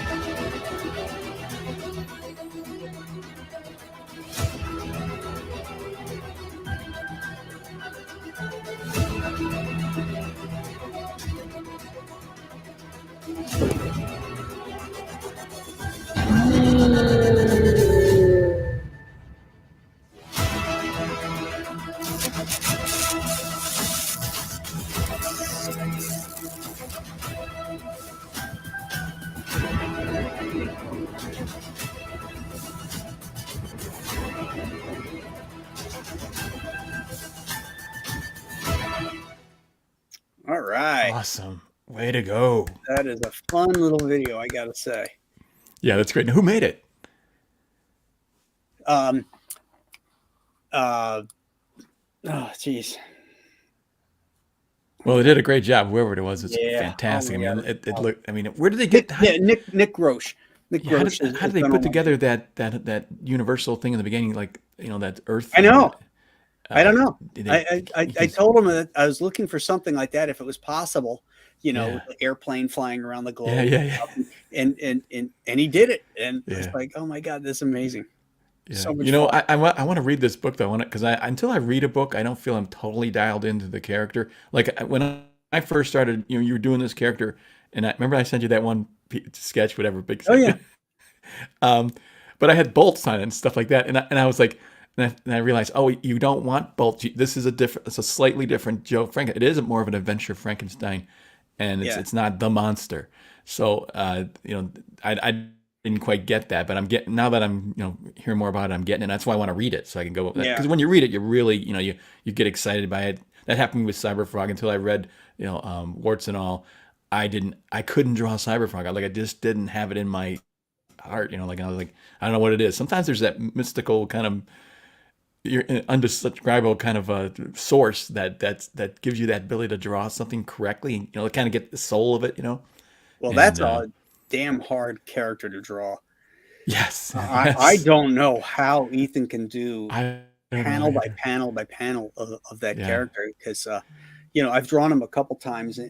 I had some commissions that somebody wanted me to do Cyberfrog, and then I did a mini print that Ethan ended up turning into a trading card for one of his campaigns. But I mean, drawing that character, I'm like, I had to look at so many different angles and pictures to figure out because I don't know how he does it. It's like drawing Galactus, Yeah. Like I said, until I read Warts and All, that I get the feel of the character. I don't know what it was. It clicked me fine because I did the first several ones I attempted just bombed. They just looked bad, Yeah. They didn't look like Cyberfrog. Uh-huh. And I didn't understand the character. Then you just he's got an attitude. Like that's the thing, So the same thing with Joe Frankenstein. I know when I read the book, I'll kind of be dialed in. I mean, I feel like I am now more, but it's I'll really get it, something about that. Julie will send you a tracking number as soon as your postage is printed out. So that's when you'll know you'll be getting it. Okay. Yeah. So she's actually over there now, putting packages together. Yeah. Well, Well, she's I'm here listening. Send Dan Lawless his copy now. Yeah. If you're listening, honey, Dan needs his copy. But if he didn't do the pre-sign up, then he goes back to the end of the line. See, me and my desire to see the numbers flip at the end is my downfall. That's right. Last one in, last one out. Yep. Hey, I got a buddy with me, by the way. Just I thought I would show him. Hang on, let me. His name. Let me kill the thing. Is Sullivan. Hey, Sully, come here, buddy. Oh, is that a golden lab? Just a golden. I Oh, believe. golden. Okay. So how is old? about 10, Okay. and his name's Sully, short for Sullivan. Nice. I like that name. So he is just a big walking teddy bear, Oh, he's adorable. Look at him. Is he Oh your yeah. buddy? Do you like hang out in the studio while you're Oh, working? he's attached. We used to have him for like 10 days, so we're just dog sitting him. But Oh, okay. I thought it was your dog. yeah, Oh, so yeah, we dog sit from time to time, but and he's a nice one. He sheds. The only thing is he sheds like a lot. oh yeah. But He doesn't want to besides hear that, that. I mean, he is. So he'll just sit there and let you pet him all day. Hey, So Phil over from here, Zabe Comics, say thank hi, you for say that hi, $2 super chat. say hi, Congrats on the say hi. launch, Graham. Dan, Wait, Wookie he said Jack. something. He said back Joe Frankenstein. I think he said that. Is that what you said, buddy? I'm pretty sure you I said think he that. did. That's what I heard. Okay. That's what I heard. Anyways, now he'll sit there and want me to pet him all day. Nothing wrong with that. Lowers your blood pressure. That's right. But isn't there something? Oh, did you ever see that video that guy, some kind of writer, or whatever? But he had this little like Chihuahua dog, and he was just talking about how it's so nice to pet your dog, come home from a day of work, and it's this dog, this little tiny child, just going, just look it up. I'm sure you'll find it where this guy trying to pet this little dog, and he's just talking like in his wonderful radio voice that he clearly has, Right? and as he's talking about the benefits of petting your dog and releasing the comfort levels, and this dog Yeah. just go ballistic in his hands. Yeah. See how relaxing it is? Yeah, exactly. Yelping and like snarling and everything. But it's funny because it's such a little guy. Hey, Rusty Baker, Private Eye says, I just backed the Double Trouble comic pack via the secret perk. Excellent. Thank you, Graham, for making such excellent comics. Thank you, Rusty Baker, Private Eye, for supporting Compass Comics. It is really appreciated. All of you guys that have come out today on launch day or launch afternoon, as it were, to support, Compass Comics and Joe Frankenstein. It's really apprecited. It really is. You guys are just the best. Do you have the? I didn't look at the campaign yet. Do you have the back buy you a drink one? I changed that to buy me a cigar one. Oh, okay. Last 'Cause campaign, but that's somebody on the last somebody said campaign I this did. campaign- let me finish. Go ahead. Somebody said that I need to put one up for Julie because she's the fulfillment queen and she's working hard. And somebody said you got to put one up to buy Julie a drink. I'm going to do that. I'll Right. put.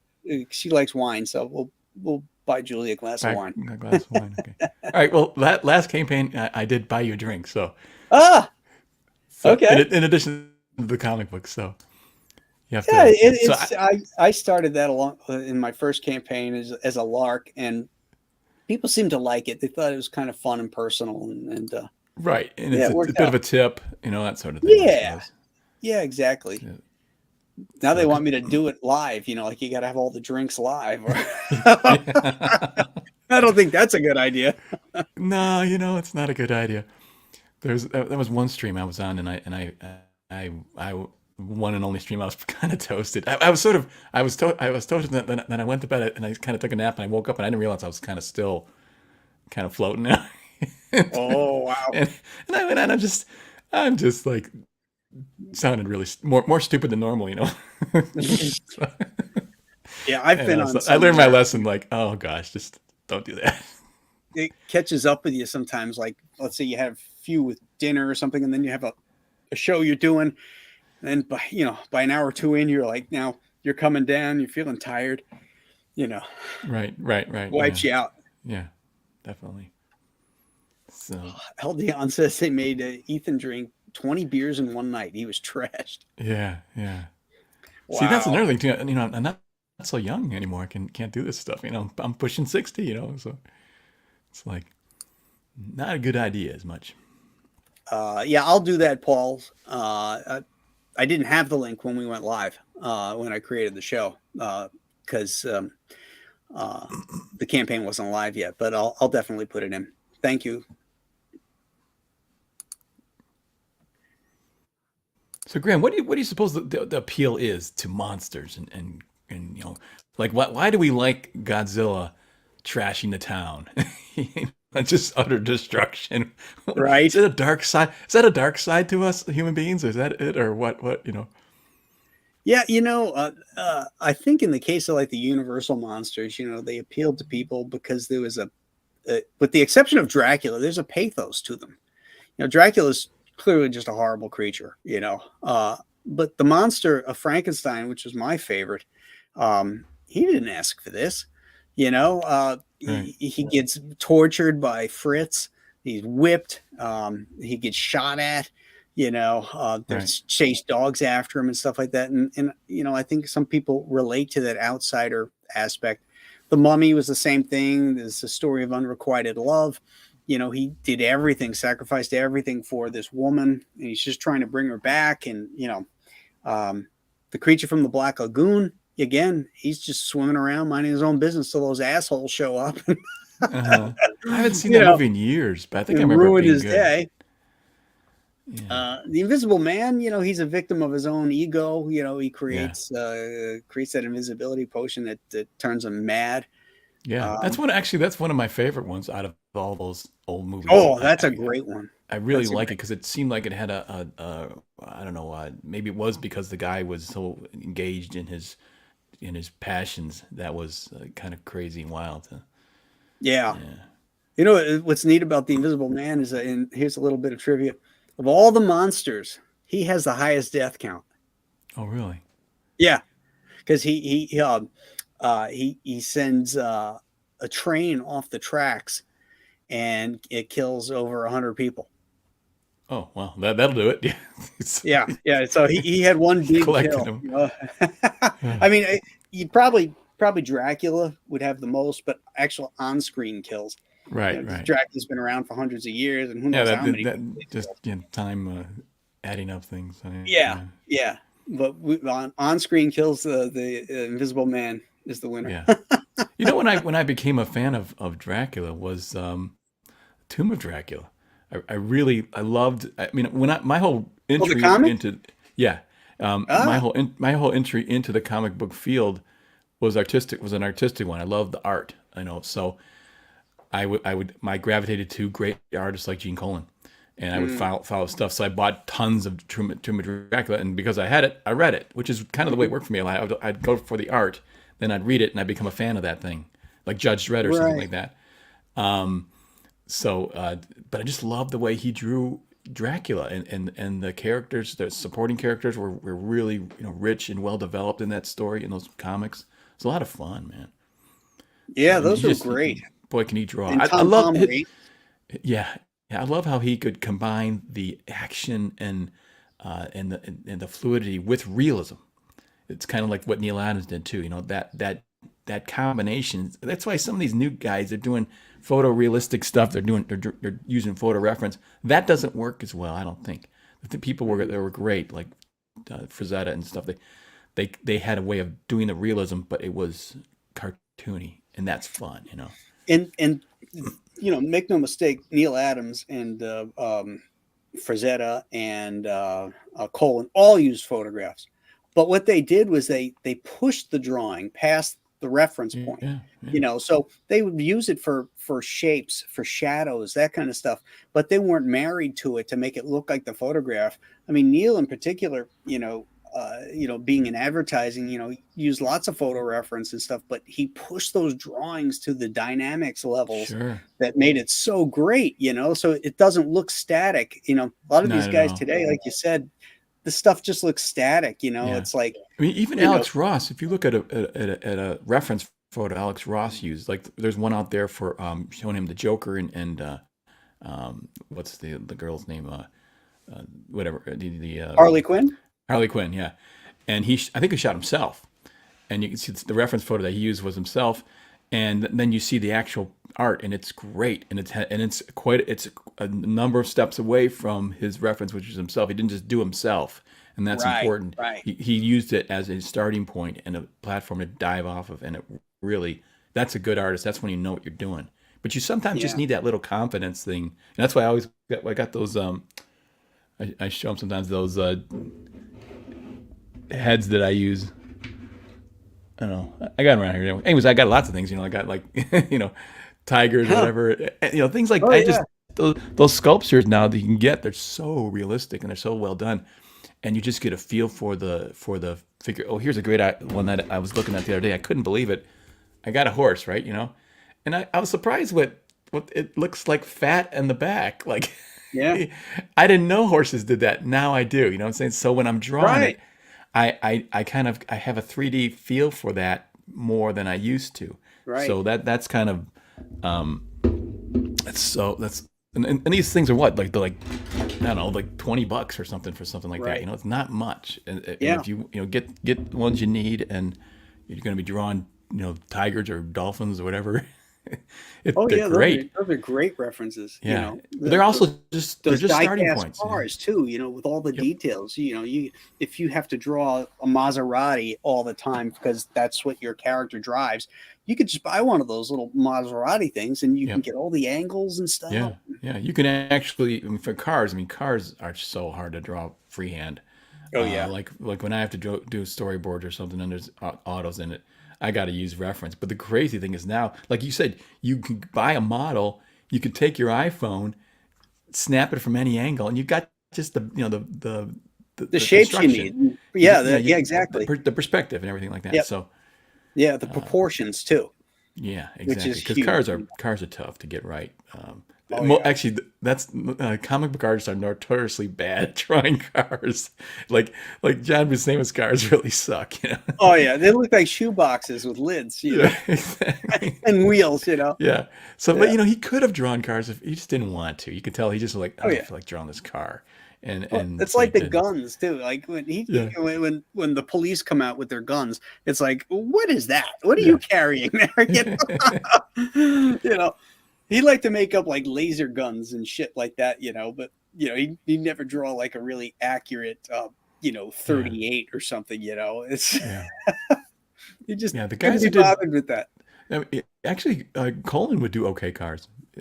Yeah. It's, Yeah, Colin did and good stuff. Neil Adams had some pretty cool cars in some of his stuff. So Oh yeah, there was a few people they were using reference. they were using reference. So, Yeah, whereas like John Buscema was just drawing everything out of his head. Yeah, he Yeah. apparently near the end he just kind of they're pretty loose stuff. Oh yeah, yeah.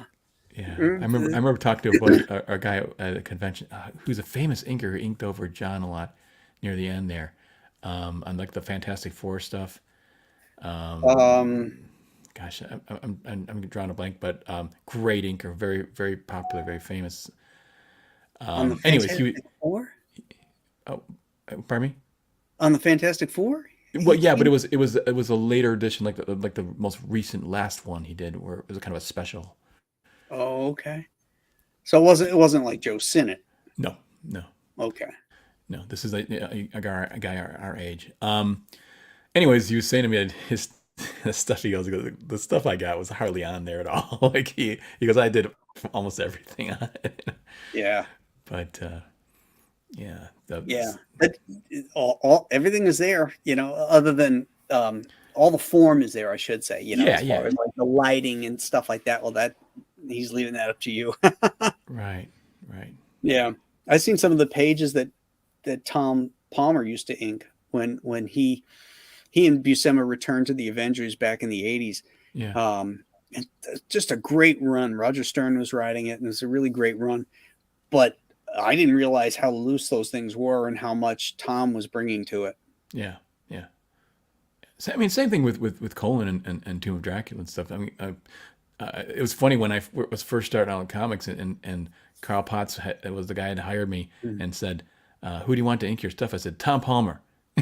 And he goes, "Oh no, he'll overpower your work." I'm like, "Yes, that's exactly what I want." Yeah. Because that's the thing is I don't really, when you're starting out, you want someone to kind of knows what they're doing, can kind of fix some things, and and teach you something maybe from that. And I don't want to start out with somebody who doesn't know it, so we both don't know what we're doing. So Yeah. I loved when I'd get guys like Dick Giordano or Tom Palmer or Klaus Janson inking my work, because I'd get those originals back and I'd study them. I'd like, because those are my pencils, but oh, look what they did here. Exactly. Yeah, it's This is really great. interesting, and Yeah. maybe I'll pencil this way, or I'll steal that kind of ink line.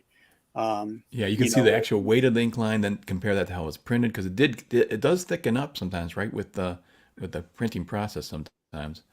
So well, it used to back when it was on newsprint. Nowadays, not so much. okay.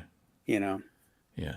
I had one the best one I ever had was the biggest surprise was I was just starting out and I had Kevin Nolan Oh, ink well, he's overpowering. yeah, he overpowered it in the most wonderful way. Yeah, I still have some of those pages. They were just so that's great. cool. But He inked a couple covers of mine. yeah, I really like his stuff and just the line work when he colors it too. His color palette Oh yeah, really interesting. yeah, It's and that's part of the art there too. yeah. So Palmer was like that. Palmer used to color a lot of his own stuff, he and could he had a paint too. great sense of. I mean, I remember him Oh painting yeah, like a Nick Fury cover. Did he do yeah, like a Nick? Okay, yeah. yeah. He studied under there's this artist in New York. He was an illustrator. I can't remember his name now. They used to break down color almost into a mathematical thing. But that he was a guy who really was influential on Tom's work. Hmm. All right, thank you, Paul. Much appreciated. Buy that glass of wine, but the tier is not up yet. Yeah, it's because I'm doing this. I don't have time to build it, but I'll get to it, and I thank you for that. In fact, Graham, I think we're going to wrap. I'm sorry. Go ahead. is this another fast campaign, like fast through fulfillment, just like the first one? Is it going to be, or is it going to Yes, last it longer? is, Dan. Yeah, this is 30 days, no in demand, and it's going to go right to the printer, just like the other one, as soon as it's done. I promised fulfillment in June for Joe Frankenstein Part 1, but we started first week of May, so we're ahead of the curve there, and I hope to be ahead of the curve on this one as well. And is that because there's something about Joe Frankenstein that leads in the Ghost of Matakumbaki? Was that Yes. there's a tie-in? Yeah, So and that's that's why you why I wanted to want. get out faster, right? Yeah, I wanted to get it out so that people can read it before the ghosts come out, because Okay. there's a definite direct connection to Joe Frankenstein. And if you read Yeah. the ghosts and didn't read Joe, you wouldn't really know who these characters were and what was happening. So Yeah. it was important for me to get that up. Yeah, I'm glad you're doing that. I'm glad you're doing the tie-ins. It's same thing with Aaron is doing with Aaron Lepresti's stories. They're connecting it, even though the one is in the past. It ties in the end. It's really kind of fun because I did love that aspect of Marvel. How they had the universe was kind of complete. And everything kind of all the characters tied into each other, lived in the same universe. It was great, So, Right. a lot of fun. Right. They might not always tie in together, but they still exist in the same universe. That's good. Yeah. Yeah. That's excellent. So Hey, you're not gonna get on the Graybeard today, but what if you? I hope they'll draw at least draw Joe Frankenstein for you. Yeah, they should. That should be the theme today. Yeah, or Universal Monsters. if not this week, next week or something like. You gotta go in and draw Joe Frankenstein. Yeah. I'll go in. I'll do that. Well, So tell them, let them know. yeah. Anthony Gonzalez Clark, is the artist who did the variant cover. 18 claimed already. Excellent. Let's take a look at Anthony's cover while he's here live with us. Here we go. We get a big picture of it. There it is. Ooh, wow. Yeah, isn't that great? Yeah, that's cool. I love it. Anthony's really talented, and Yeah. you're going to be seeing a lot more of him soon. Nice. So Yeah, I love think the we're going lighting, to I love wrap the this up. colors. And We're going to wrap this show up because I have a Zoom call that I got to take at 4:00, Radio. and we've been on now for 3 hours. So before we go, we'll do a quick refresh, see where we're at. So we had 268 backers on the last one, and we're at 279. Beautiful. 11 more All backers. right. We're at 16,000. Yeah. Wonderful. Yeah, people are gonna love this book, including me. Oh, absolutely. Yeah. Well, it's good to see you again, Graham. I really Well, it's appreciate great to see you, Dan. I appreciate your time. I appreciate coming on and supporting the project. And thank everybody in the chat here who tuned in the middle of their workday to help with this. And today's just hour 3, we've got 30 days. So if you got the secret link because you signed up early, that link will be live until midnight Sunday. So you'll want to jump on that so that you can get that while the link is still live. But thank you so much, everybody. We will see you again maybe tonight. I'm not sure what's going on tonight, but if Ethan's doing something, we'll hop on with him. If not, I might do another live stream here, and we'll definitely get Chuck on for that one. So have a great rest of your day, and thank you, everybody. Bye-bye.